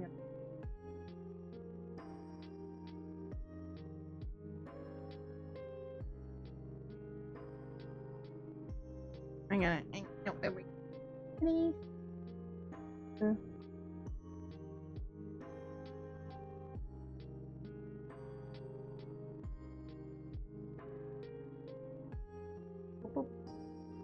There we go. And I think it's a little bit... Or... Oh! Not what I want.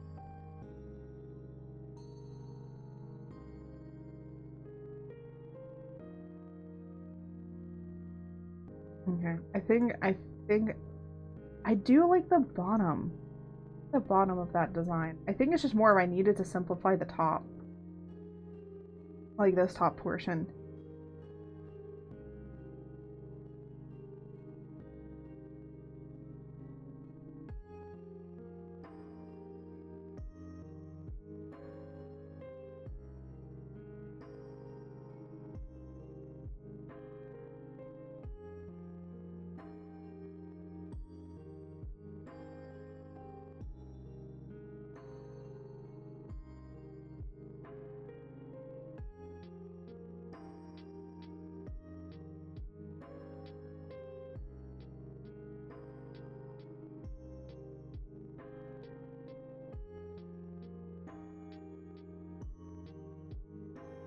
Back,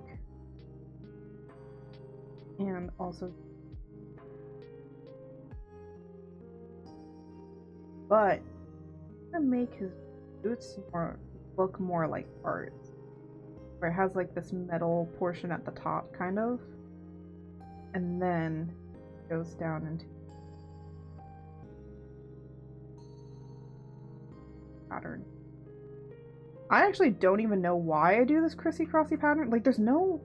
I don't really know why I did it. it just kind of ended up happening, and now it's like just a thing. I think it's because I did it on one character, on a... I did it on one character, and then that character eventually developed into what Let was, and I still kind of liked that Crissy Crossy. I just kind of liked the design of it. And that's...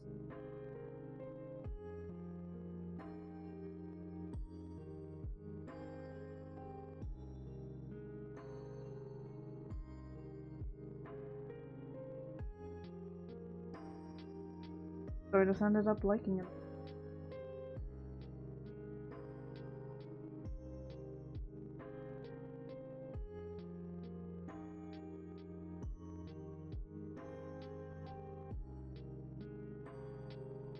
I think it's a little interesting because it does give, I guess, a little bit to his character design, because it's like, oh, you see the crisscross pattern, it's definitely gonna be something to do with Let, because that's like part of his design. And also, of course, if he has an eye patch, it's definitely Let.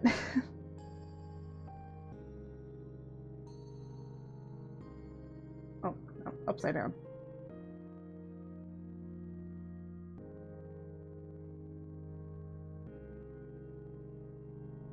Yeah. And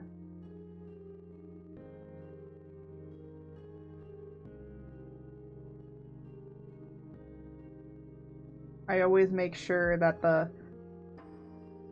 when it's a button up like this, you always make sure that it's over the center area. I've had enough people hound at me with character design saying, stop doing that. It's like, all I can hear is just people shouting at me, stop it!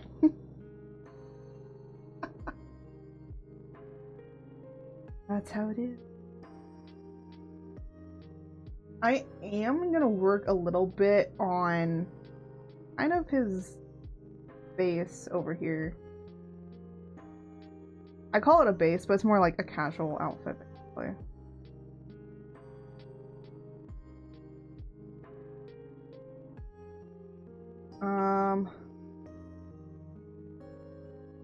Put that back.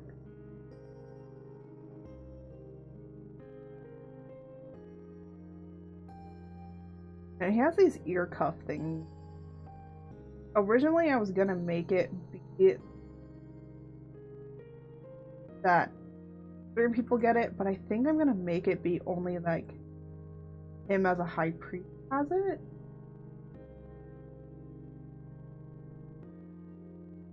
Which makes it like a little bit more special.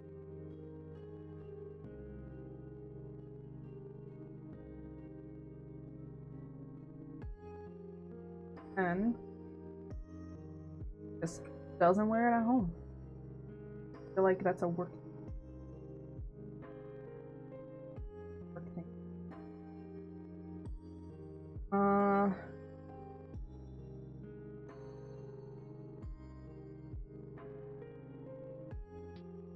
There's a reason I'm not like copying and pasting any of the designs, because I'm trying to also like put into muscle memory his design.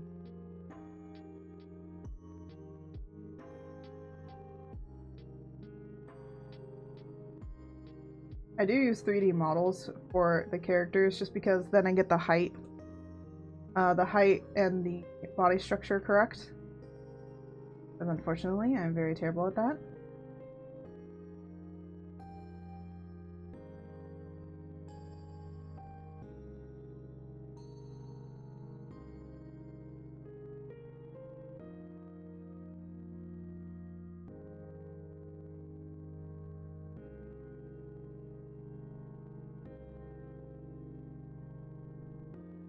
Suppose I have more of a narrow. Yeah. It's actually straight and then down.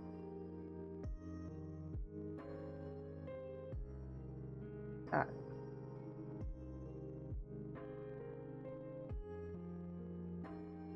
Oh, that was on the wrong area.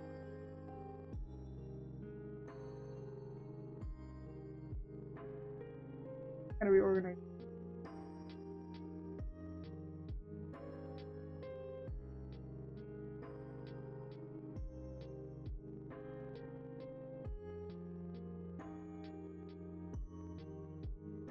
I'm expensive.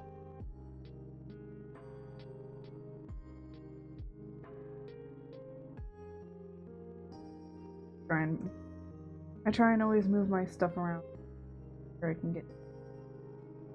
Honestly, I'm pretty bad at doing that, actually. Pretty bad at moving the canvas around when I need to. I feel like a lot of digital artists just don't, and we forget that we can move the canvas around. Oh my goodness. I do everything by keyboard shortcuts. I have so many keyboard shortcuts. I keep forgetting that yeah, this is...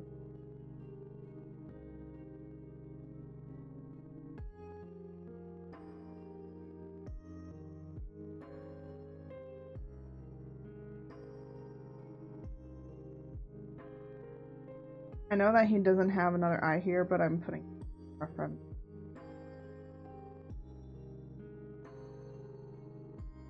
Touch.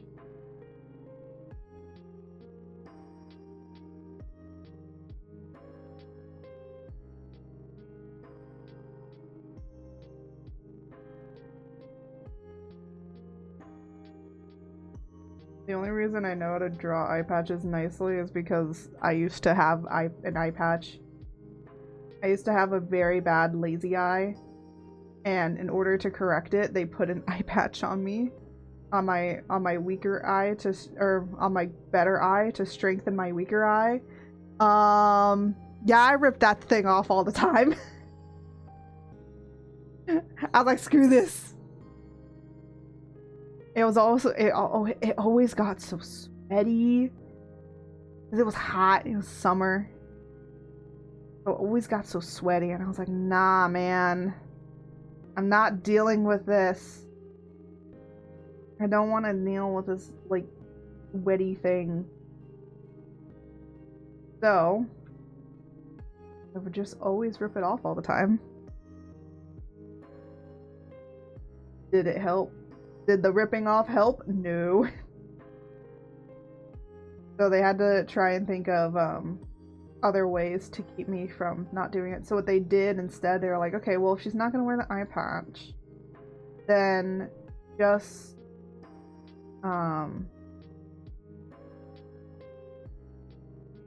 if she's not going to wear the eye patch,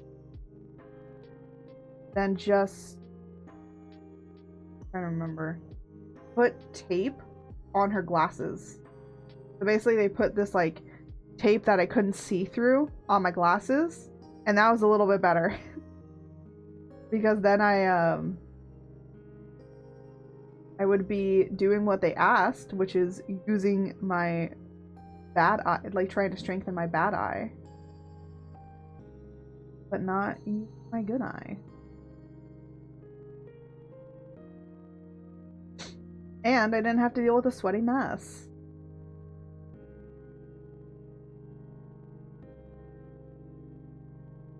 One time they also were like, oh yeah, you should also,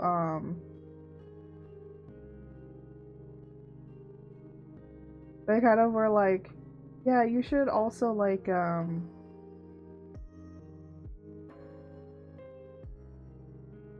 were saying like I needed to, it was like they wanted me to get better, so they also tried to like politely blind my bad eye too, which was not fun. I hated that as well. So they like partially blinded it, and I hated every single minute of that because I hated the drops because they actually kind of burned. They had to give me eye drops, and they kind of slightly burned. And my mom was like, well, they did say it would burn. And I'm like, yeah, but I don't like that it was burning. And I was, you know, I was a child. I was a wee little godling. I didn't like it. I did it. Why would I like something like that? So, the struggles of glasses.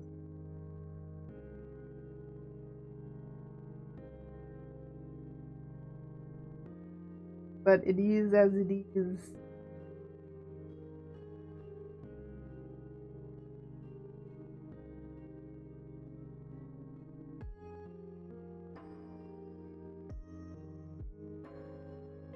We must do what we must in order to improve vision so I can see better.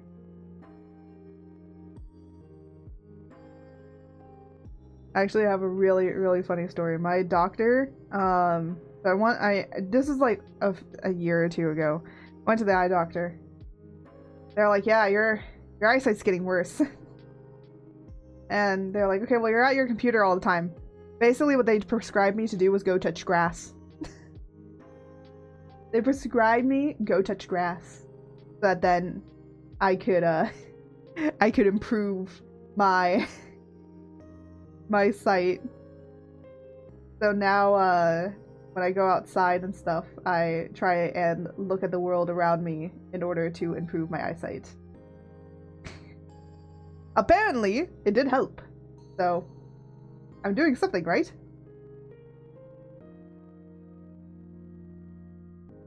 I have to be doing something right if my sight is improving. It's only improving slightly. It's not ever going to get, like, you know, best numbers ever, you know?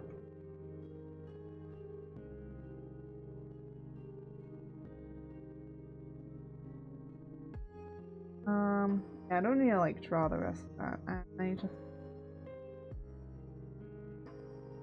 I gotta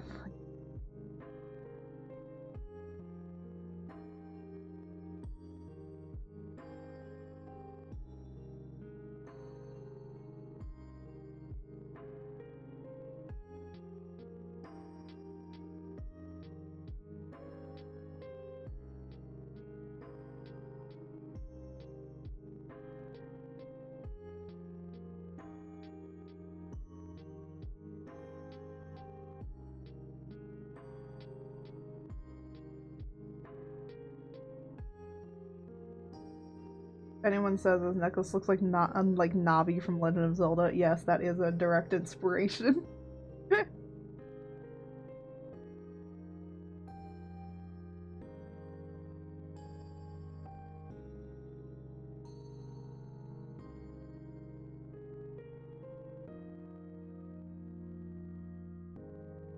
Speaking about the Legend of Zelda, I'm so happy that we are getting an Ocarina of Time remake. That was crazy seeing that Nintendo drop. I went and like watched because I was like, oh yeah, there's this thing. So I like went and looked at it, and then they're like, oh my god, guys. And I was like, what's everyone freaking out about? So I went and I looked into it, and I was like, and I'm like, damn. Now I gotta buy a Switch 2. Because I haven't gotten one. You know what? I don't really know if I like it.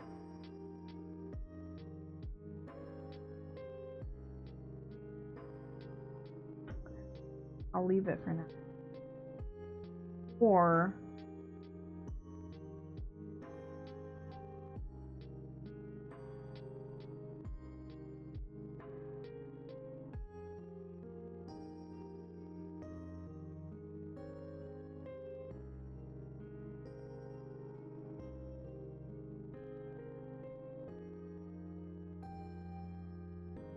make it simpler.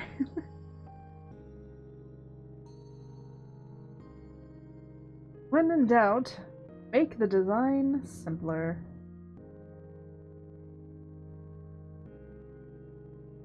I'm just mostly making his face, like kind of what he would wear if he was just in the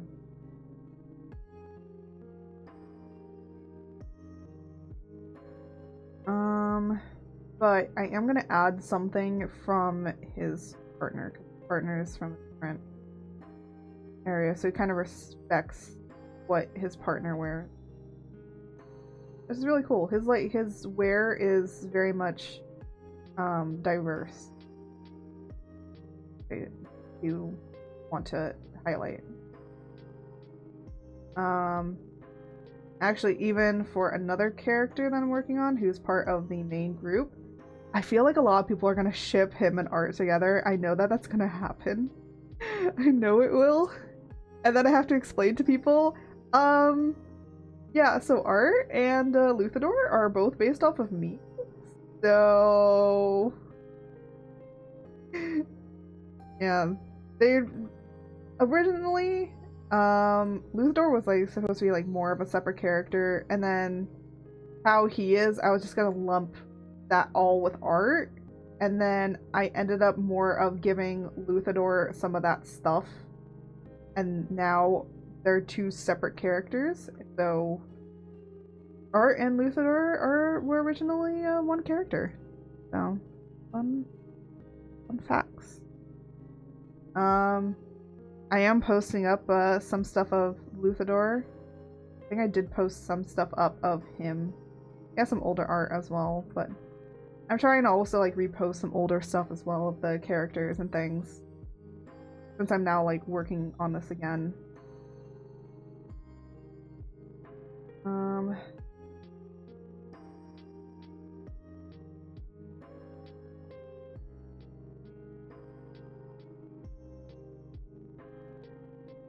Yeah, I changed these more to be like arts because then it makes it feel like, because art is also very much amalgamation too.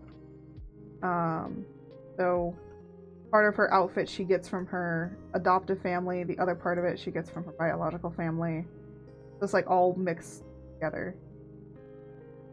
That's also why Art's design looks really weird and really crazy. And I mean her original mortal design. Now that goddess design, like there's much more of a set idea.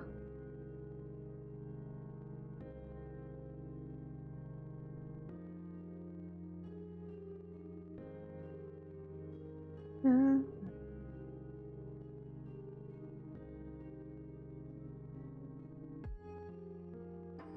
Yeah, if you didn't want to always see more art from me, you can follow me on other social medias as well. I do have a Twitter, but I also do have a Blue Sky, so if you're not on Twitter. I do also post my art up on the YouTubes as well, because there's the YouTube community posts. I love using it. I love using that area too. I don't have an Instagram. I at one point I did. I kind of ended up deactivating it. I just didn't really post much up on there because, like, I don't know. I just didn't. Like, over time, I was just like, meh. So, mostly do Twitter, Blue Sky, and on YouTube. There's also Patreon as well that we have stuff that I post up. I gotta start posting my art up also on Ko-Fi. I keep forgetting. I gotta post it up there too.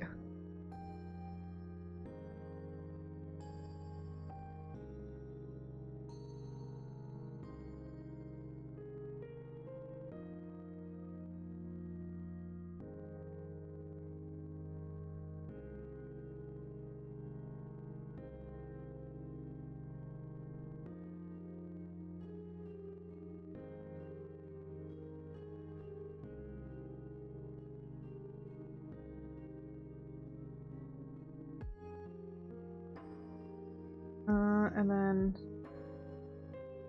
cross. I'm just gonna sketch the crisscross here.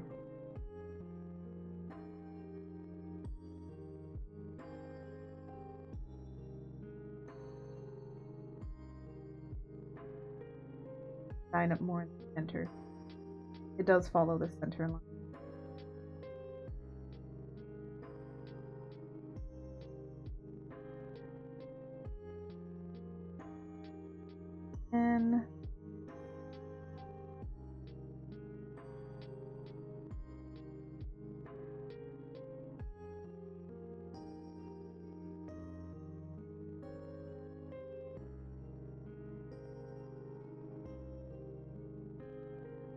And then yeah, I gotta make like Argolis design a little bit because the reason it's very basic is because I'm gonna be adding something to it. What I was thinking about adding was a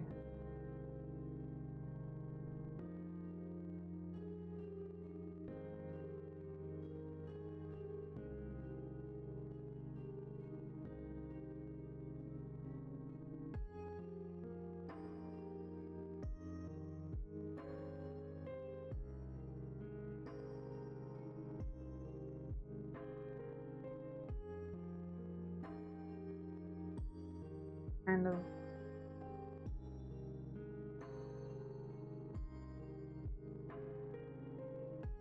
You can kind of still see it.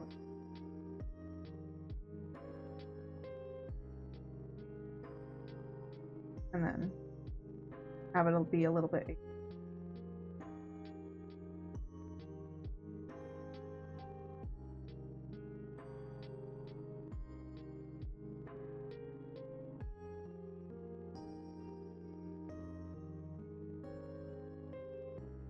kind of adding something like that. So it looks like a little bit different, but it's not like far out there. And then having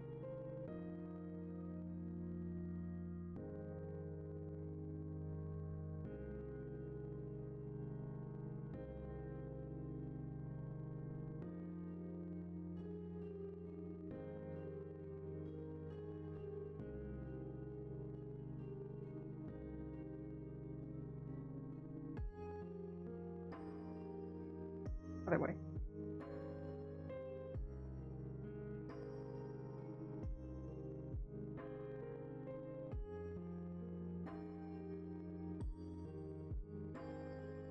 Because a lot of Argolith's design is going to have a triangle. Which also makes sense because Luthador basically ends up borrowing, he ends up borrowing his stuff. So I can, ooh. So he ends up basically borrowing Argolith's, wardrobe. So when we first meet Luthador, he's going to be like wearing this getup, which is a very old-fashioned way of dressing. And then he gets this getup, which as you can see has a lot of triangles, which is because of Argolith. So this is like Argolith's like old clothes that he no longer wears. Or well, like it was like clothes that he had, and then he's like, yeah, I just didn't like the color, so I'm giving them to you. Basically hand-me-downs. The scarf though is from here. This is it's also a little sad story. This was his mom's. Dead mom. Look, I gotta have characters that have dead moms, or else it's not truly a comic, you know? gotta have the dead mom trope. Alright.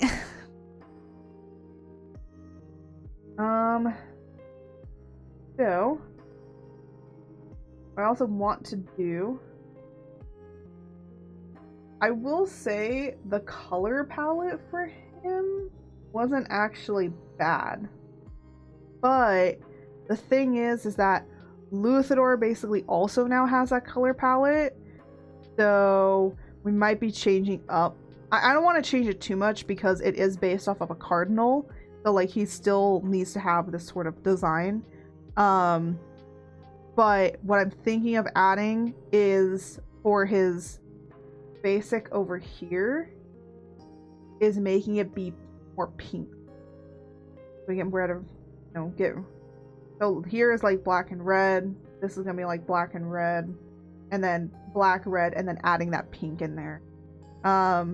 It does also have like a little bit of green to his design as well, which I might pop out a little bit because Argolith's eyes are green. So I want to have that be part of there, and then Argolith is gonna have a pop of red in his to basically have that. So it's basically like black, red, and green, whereas Luthador is black, red, and gold. So he has the black, red, and gold. That's what I'm gonna do. So black, red, and green. Actually, red and green like work really well. You just have to be, they are opposites on the color wheel, so sometimes they can look a little bit muddy together, but when you have them be just as base colors, they make each other really pop out. But when you have them be more like you're coloring it or like you're shading it, and you shade it with like if you have like a red color and you're shading it with green, it's gonna look muddy. You don't want to do that. You don't want to mix that. But if you have them kind of next to each other as colors, they make each other pop out much more. So that's what you need to do when you're doing like complementary colors like that. Complementary colors should be like for popping out things, not for coloring, like rendering with. Learned that. You learned that real quick. So I am gonna take his color palette that he has over here, because honestly, I kind of already like this color.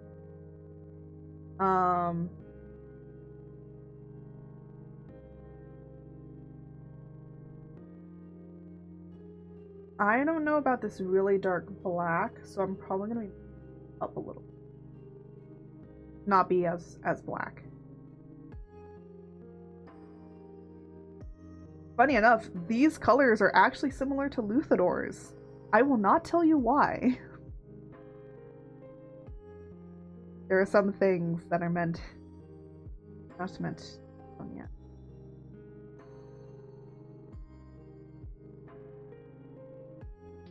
Is that one?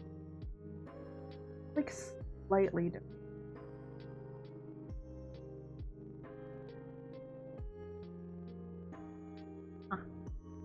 I'll put it there.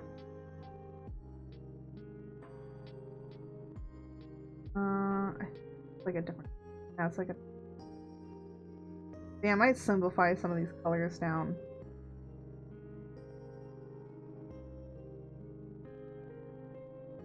Look at how many colors he has.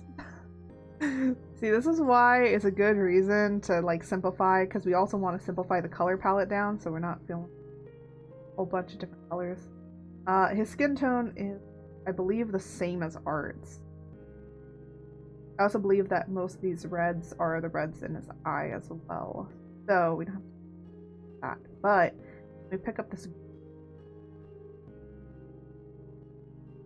desaturated. I want that desaturated.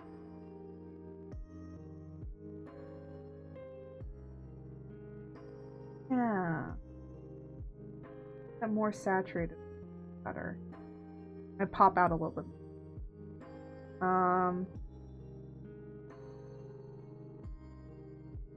That now we kind of like make a little bit of exploring some color stuff.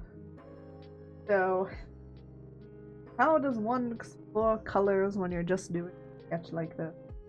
Guys, also just ends here.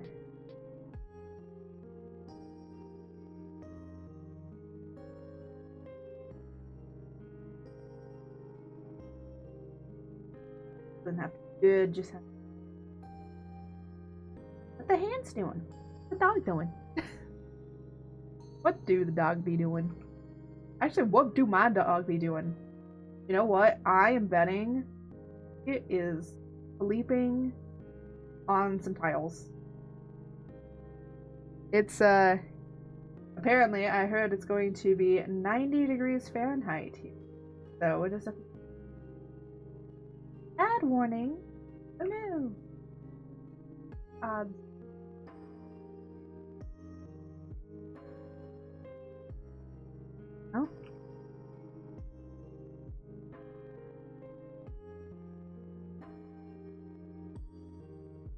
You know what I might do while the ads are playing is I'm going to see, might be wanting to raid, because what I'm going to do is we're going to do some color exploration just for his base, like his base here, and then what I want to do is actually raid out to somebody.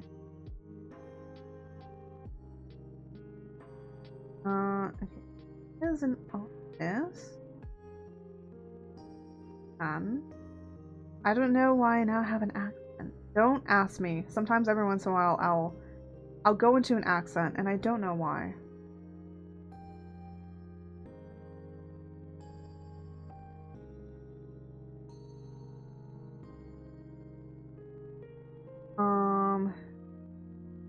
And then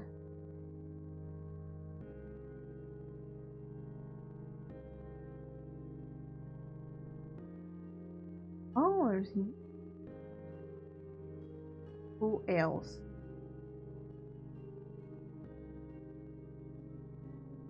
Oh yeah, a lot of people are doing art fight. I forgot about that. I forgot about art fight. I do have an art fight account. I just don't don't do art fight. I mean, yes, I do use 3D models, and that's like one of the reasons why I didn't want to do it this year. But another reason why I didn't want to was just because, honestly, I did it like for 2 years, and then I kind of just decided it's fun, but I just don't have the time at the moment anymore to do them. But it's very fun. If you are part of Art Fight, have fun. That is my only thing. Have fun. If you're gonna do it, have fun.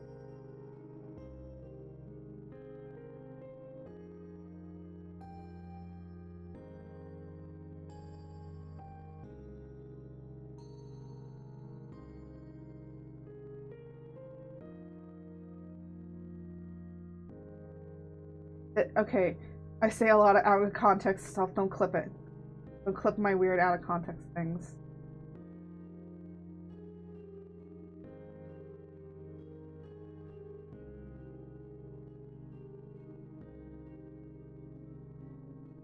I have way too much out of context stuff. If you wanna watch any of that, I do have my main YouTube. I have a 5-year collection of just art, and it's so much. There's so much random shit I've said.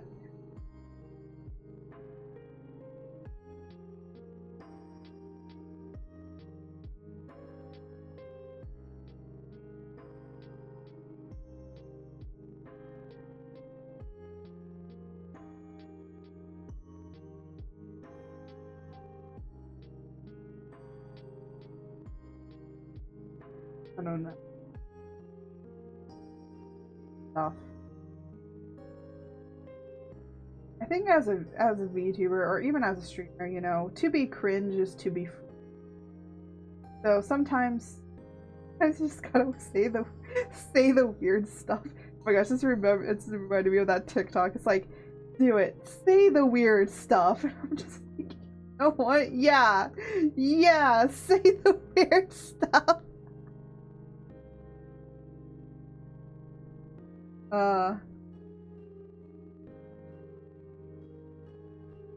To be cringe is to be free, people. To be ad break starting soon. Okay. I'm just gonna like keep doing the got a finger. Same. What'd I say?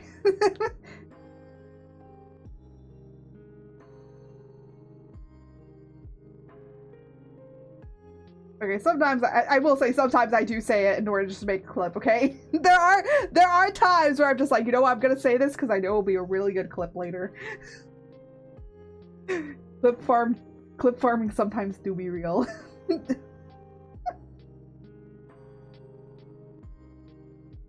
And I know like some people might be like, oh, we don't do that here. This is a Wendy. Oh my gosh.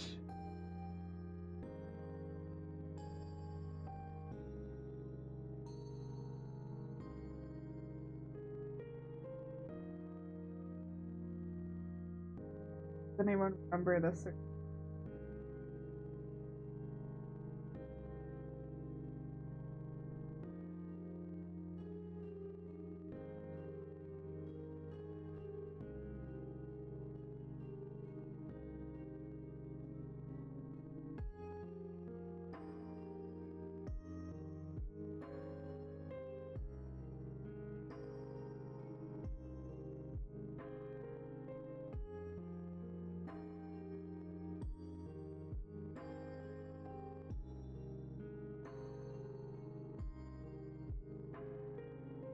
Found this cool new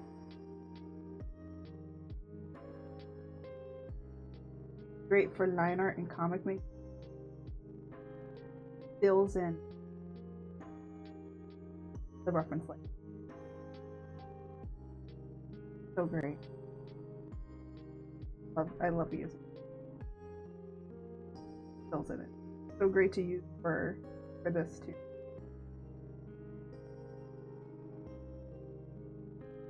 All I have to do is just make it a reference link.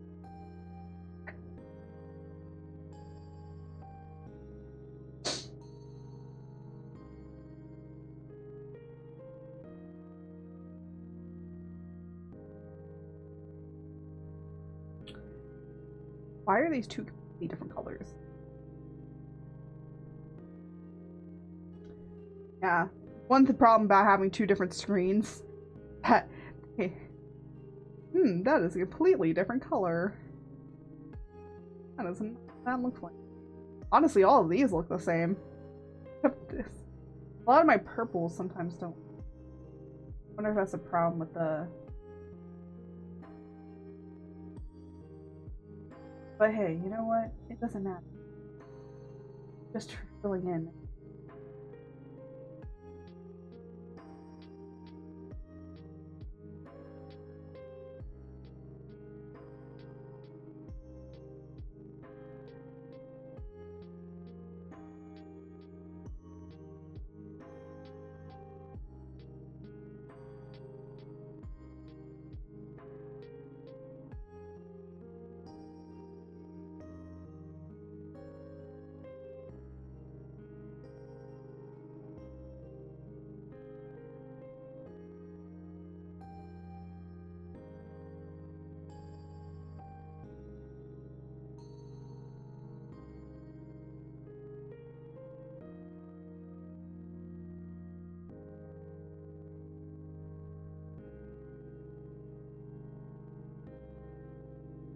Okay, that was weird.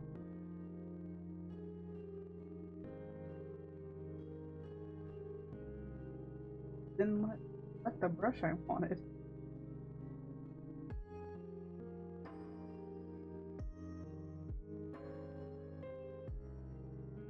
Now we can experiment a little.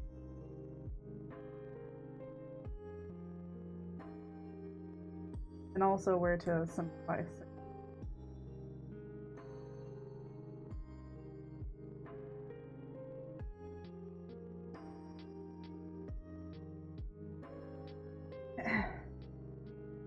Because I do like stuff how much, but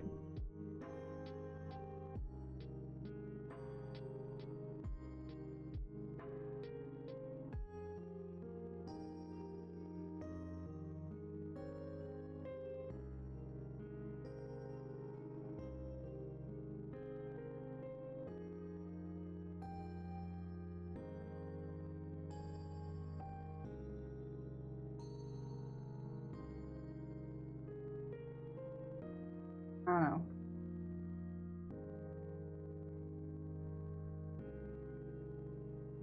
Anyway.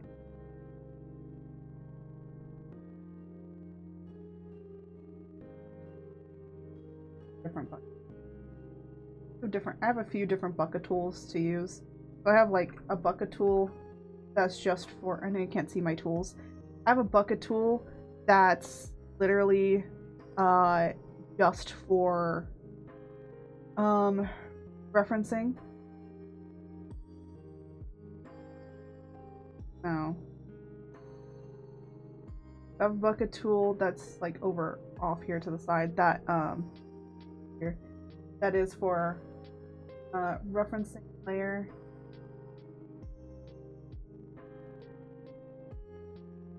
I have a bucket tool that's just like fill in the area that I have, so I can make a circle and then fill it. And then I have there is an enclosed and fill tool. I kind of don't use this. I know that there's this pink unfilled area. I don't really use that one either. I just use this one, and then I use a reference other layers one, so that's when I put a reference layer, and then I can fill it in. Great for line artwork, comic making. Because then I can just fill in the lines that need to be. Like, basically all.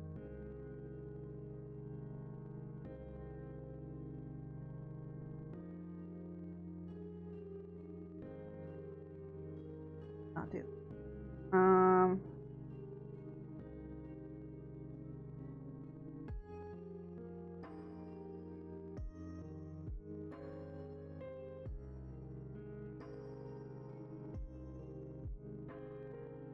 I don't really care if this is messy, because we're just stuff. This is how it basically is. This is what like a lot of this is like the behind the scenes when you're making like comic stuff. A lot of it is very much just to exploring things. Like, does this color work? Does that color work? Why does this color not? No. That's pretty much what most of it is.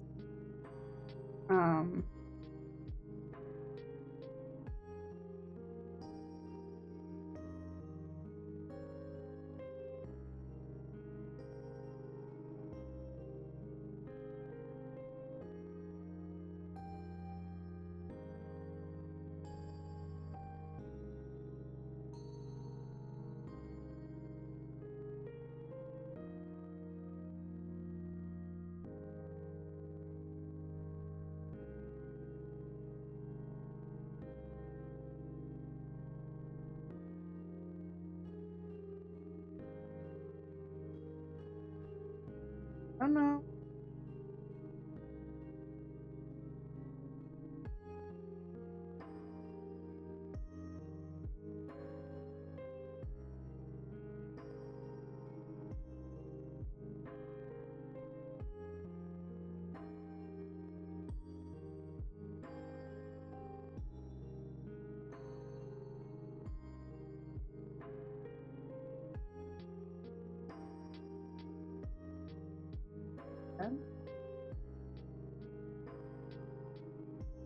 Oh.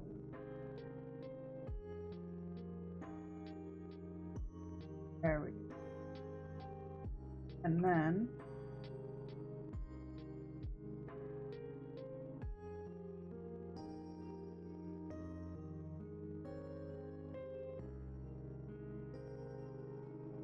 bright red. And I'm trying to like simplify his colors down a little. So I only use 2 types of red and then 2 blacks.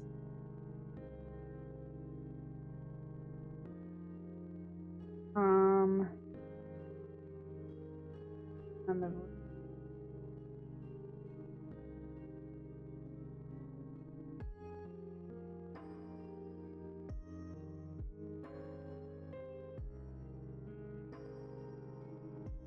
that red.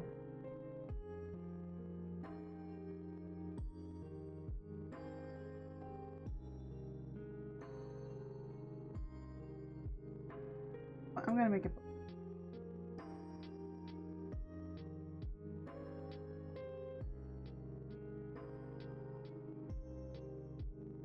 Might make your cup kind of like break up the monotony.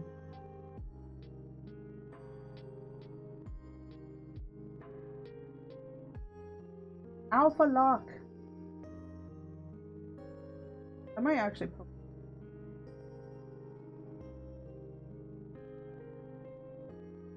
And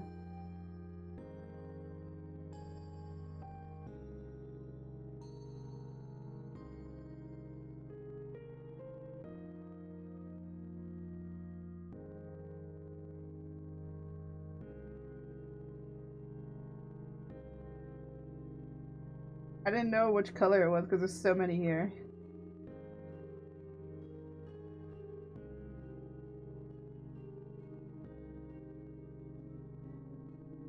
I gotta kind of change the hairstyle to be like that kind of.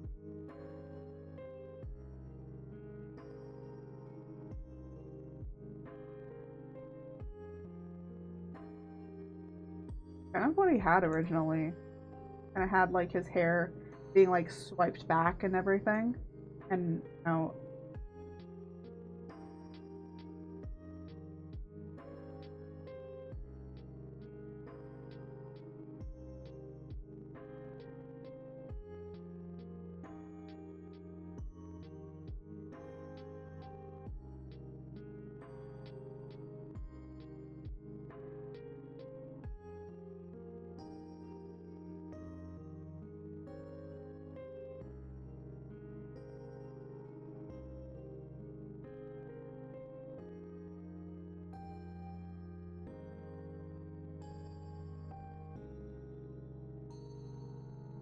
and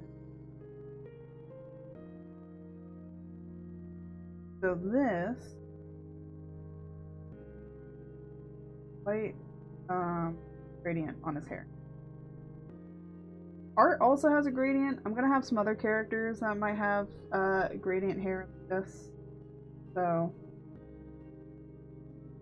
and add this darker. I'm gonna have the lighter pink be his hair, and then the darker pink be everywhere else. So,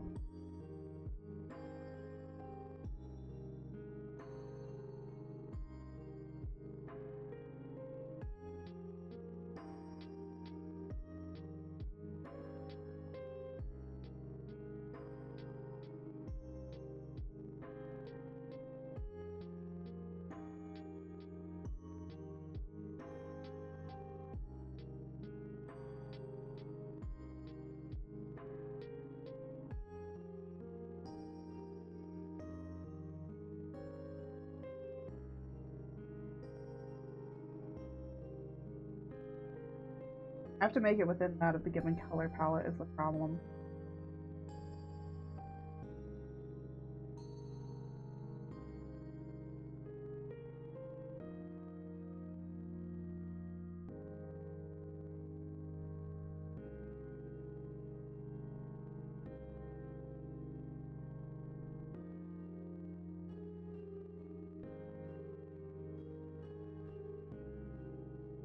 Good.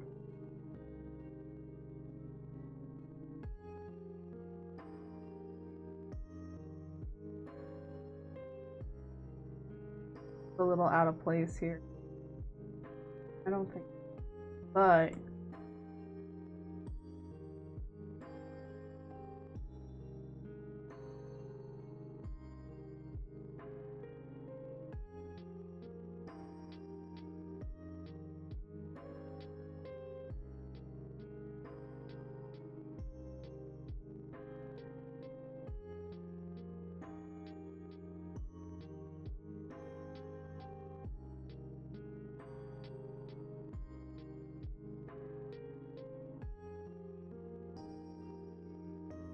I'm like kind of trying this that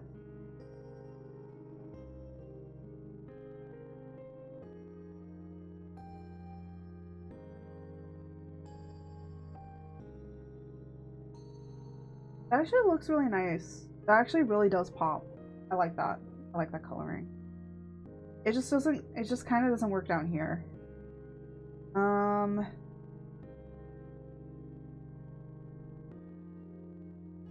No, he will have metal silver accents, so what I might do is use this lighter pink. Because it's like almost white.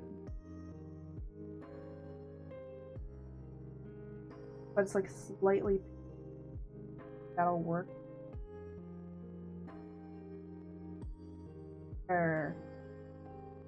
It is still slightly pink, kind of tell.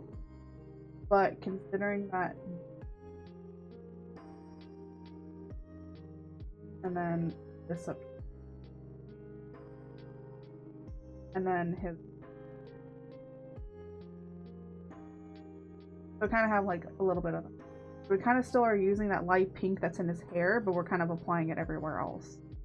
So basically, now his color palette has been a lot more simplified. So we have so color palette area. So he has this color palette, color, of course this is,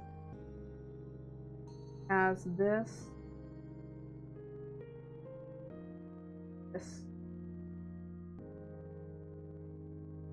but gets rid of that darker pink.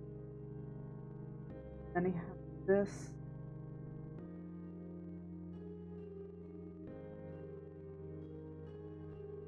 So we've lessened his color palette down a lot more. There's only 3 pinks, there's 2 red, there's 2 blacks. Top of that. Honestly, having a color palette that's a little bit less is always very good. It does seem, oh, hold on, I have an idea.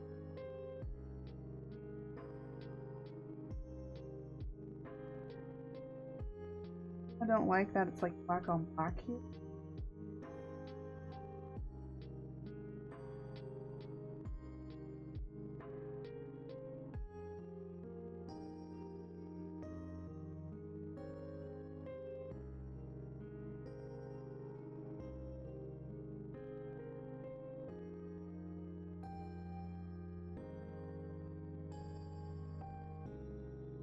Okay, that worked. It's not gonna be his like fluffy lining, it's a line. And then having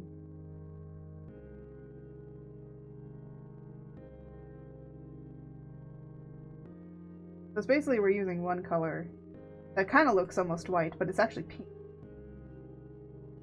That actually looks good. So it's like a substitute for white. And then let me quickly.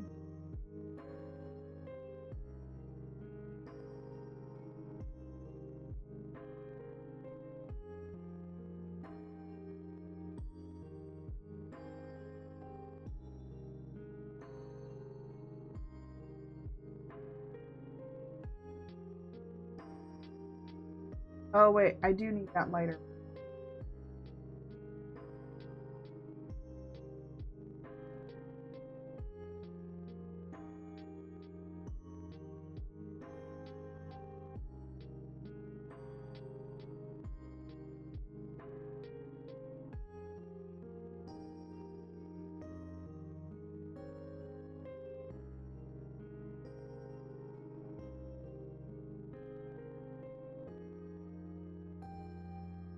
That in for, and I like you said for.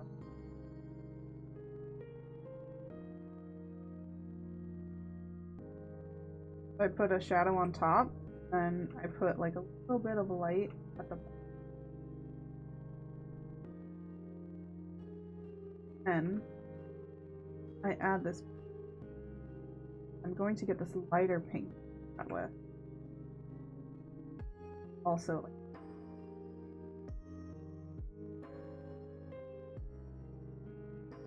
oh, the eye. Yeah, my eyes are pretty simple. My eyes are pretty simple, but I do try to do a few things. I think the most complex eye that I have right now on a character is for my model next. Oh, hold on a minute. Mama Art's calling in.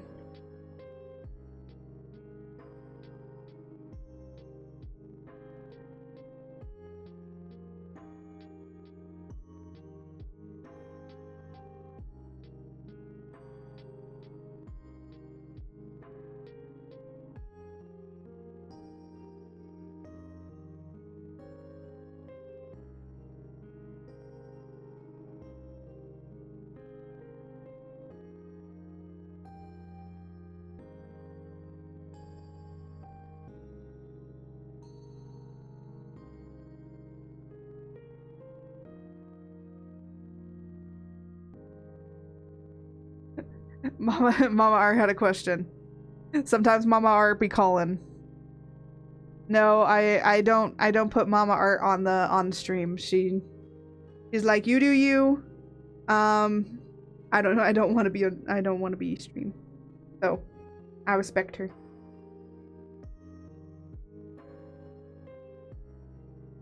So I think I know what we're going with for color palette and design. I wanted to do this one because this one's the most complicated, and this one will of course influence a lot of these other ones with how I want to do the color palette to them. Yeah. I kind of do like that we're adding this like just one area of green. I might actually want to change this to green.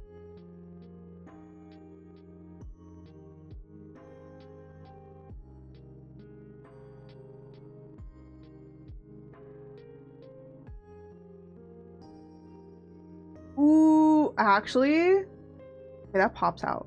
That pops out really nice. I like that. I like it. We'll have to see, like, when I make his full stuff, because it's, like, kind of hard to see a little bit with the sketch, kind of how these colors are working.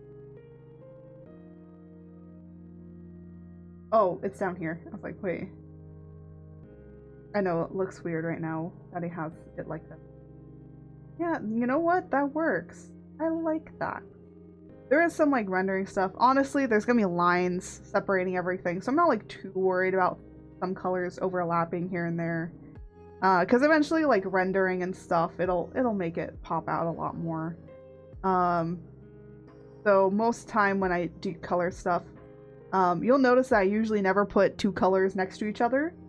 I do that a lot with my art, and that's just because of how I render stuff. But now it's like, well, he's gonna be mostly like drawn, and you know, with rendering and stuff, it's gonna be able to be separated. So, but yeah, that's nice. But it looks good. I think having some more color here at the top is good. Having this serpent thing is also gonna be good. Having like, you know, more of the serpent stuff like close to him, I think is better. Just not everywhere.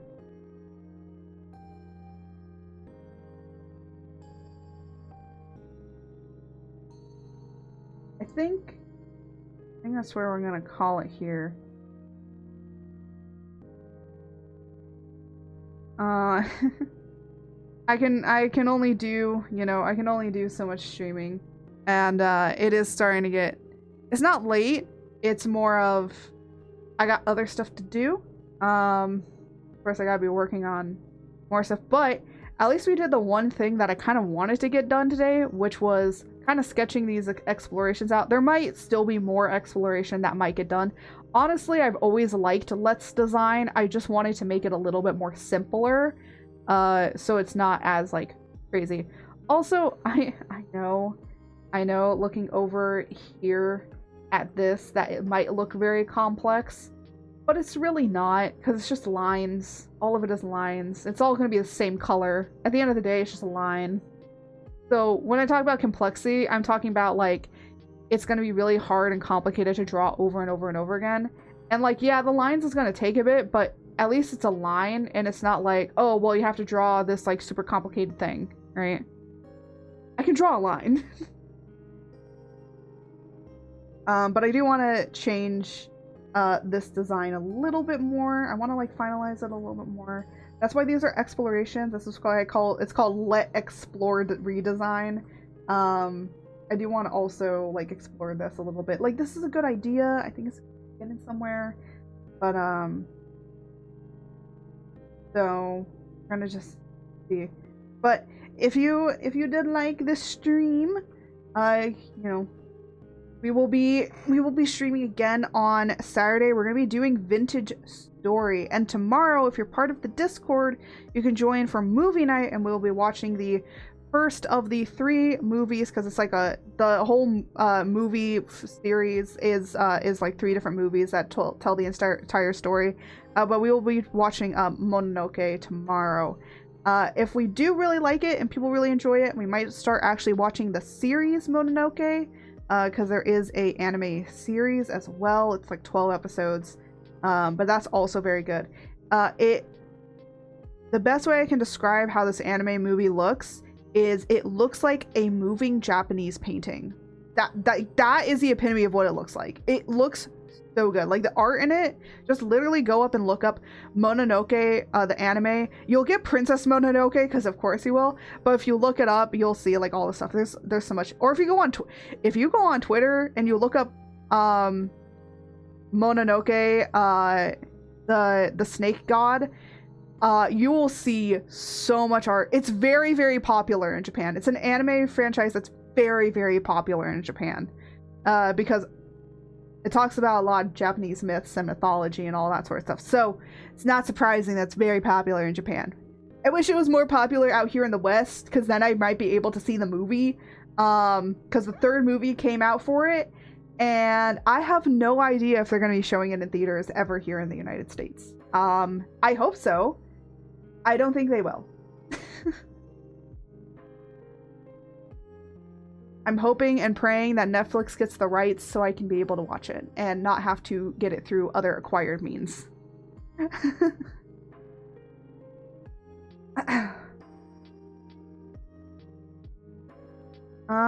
anyways, I'm going to remove this. I'm sorry. I'm sorry, MPreg art going away. I apologize.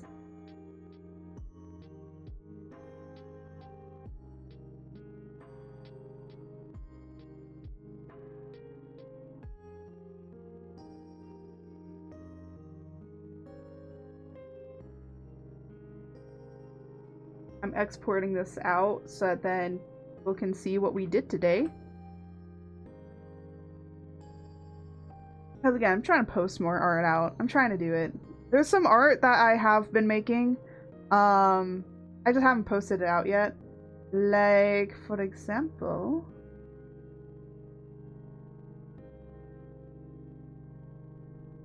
is it? Here we go. I actually made... So I like doing these, like, art form, or, like, light forms. And I made one of Luthador. I really like how this one came out. This is so good. This looks good. I really like doing this. It looks just... It's just so... It's dynamic lighting, but it's also rim lighting. Like, it's so good. I love doing this kind of stuff. It is really hard to see, like, some of it, like, but... You know, you have one light source, and then that is how the entirety of the frame is lit, and it's very hard to do this, by the way. I'm just very good at reading values and understanding what value is in light. Sometimes, you know what, I will say I take some little, like, artistic liberties in order for things to be shown, but it works. It works for what it needs to. So. I have done ones of art as well. Let me open up those ones. I love the art ones as well.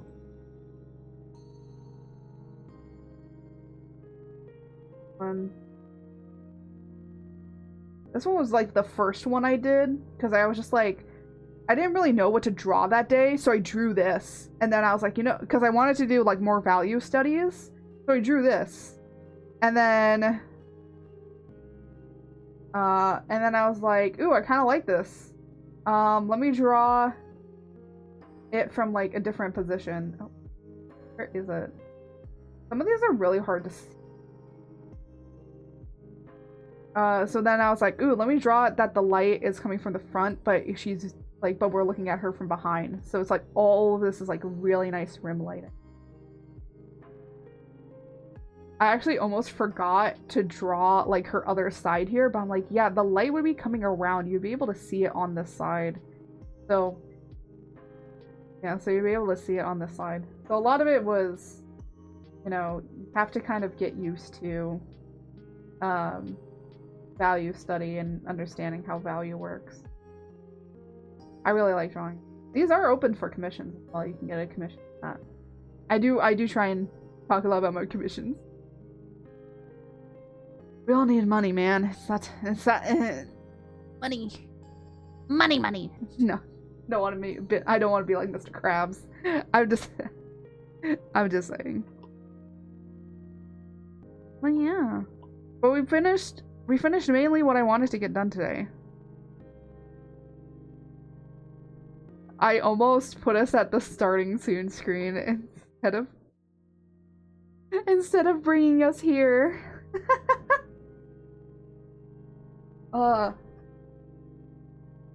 But anyways, so let me close out of here. Awesome. So let me see.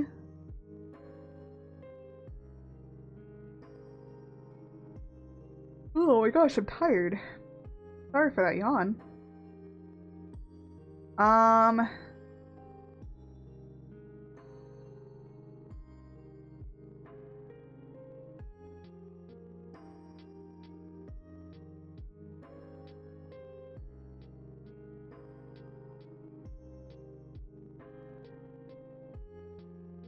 Okay, so this person's going over how to make art. That's kind of cool. Yeah, I'm trying to send you guys over to maybe like another art area.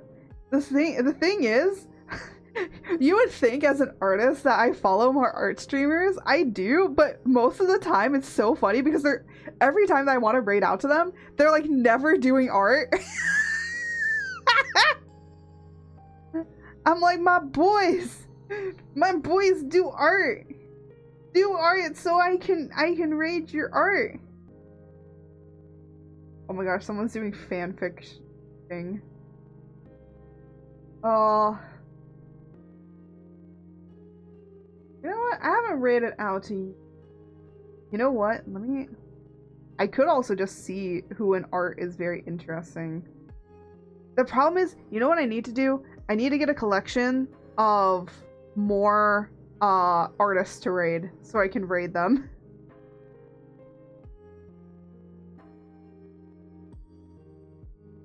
That's what I need to really do.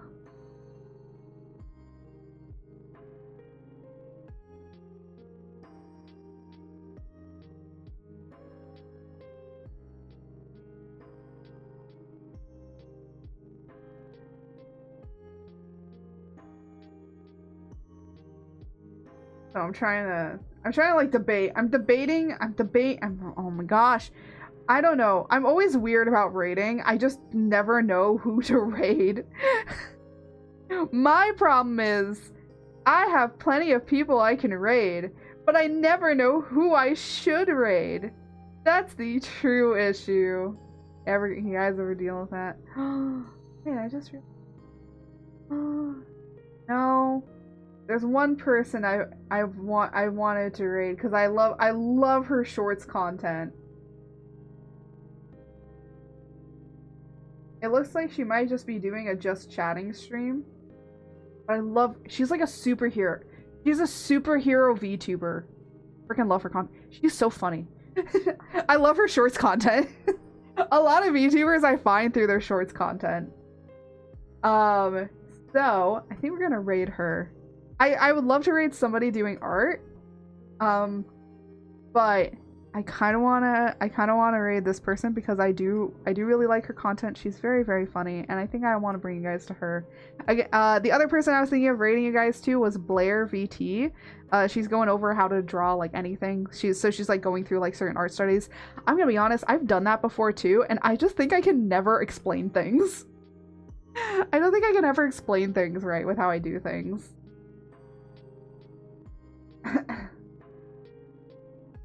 Oh my gosh, I'm tired. Yeah, I gotta go. I'm tired. I'm yawning. I be yawning.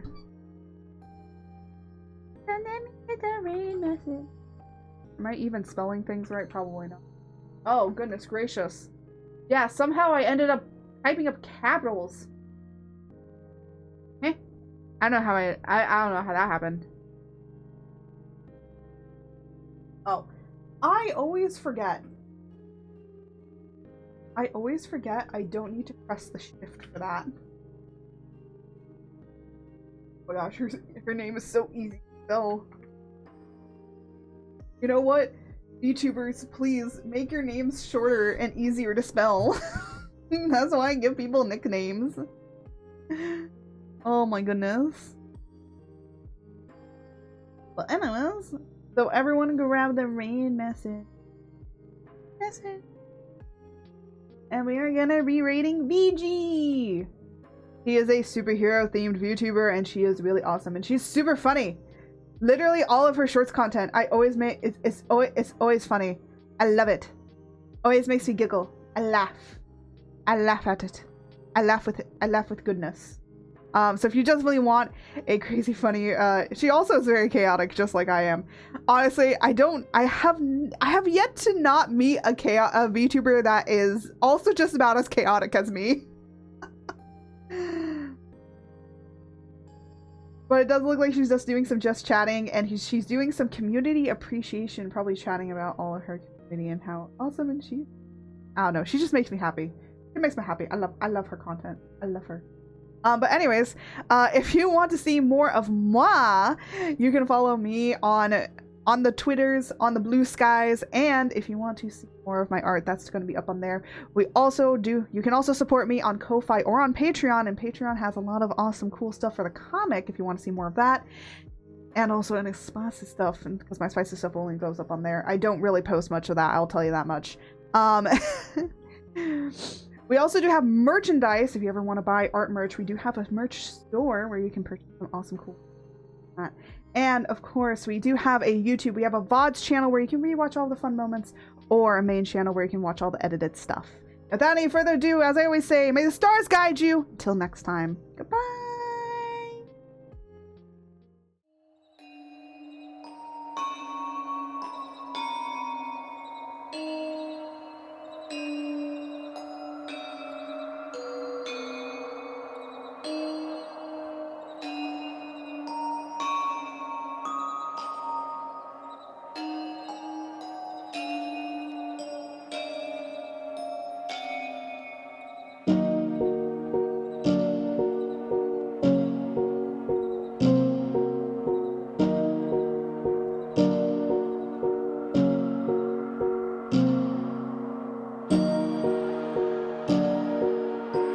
Welcome, my devotee. Enjoy the chaos of the forest.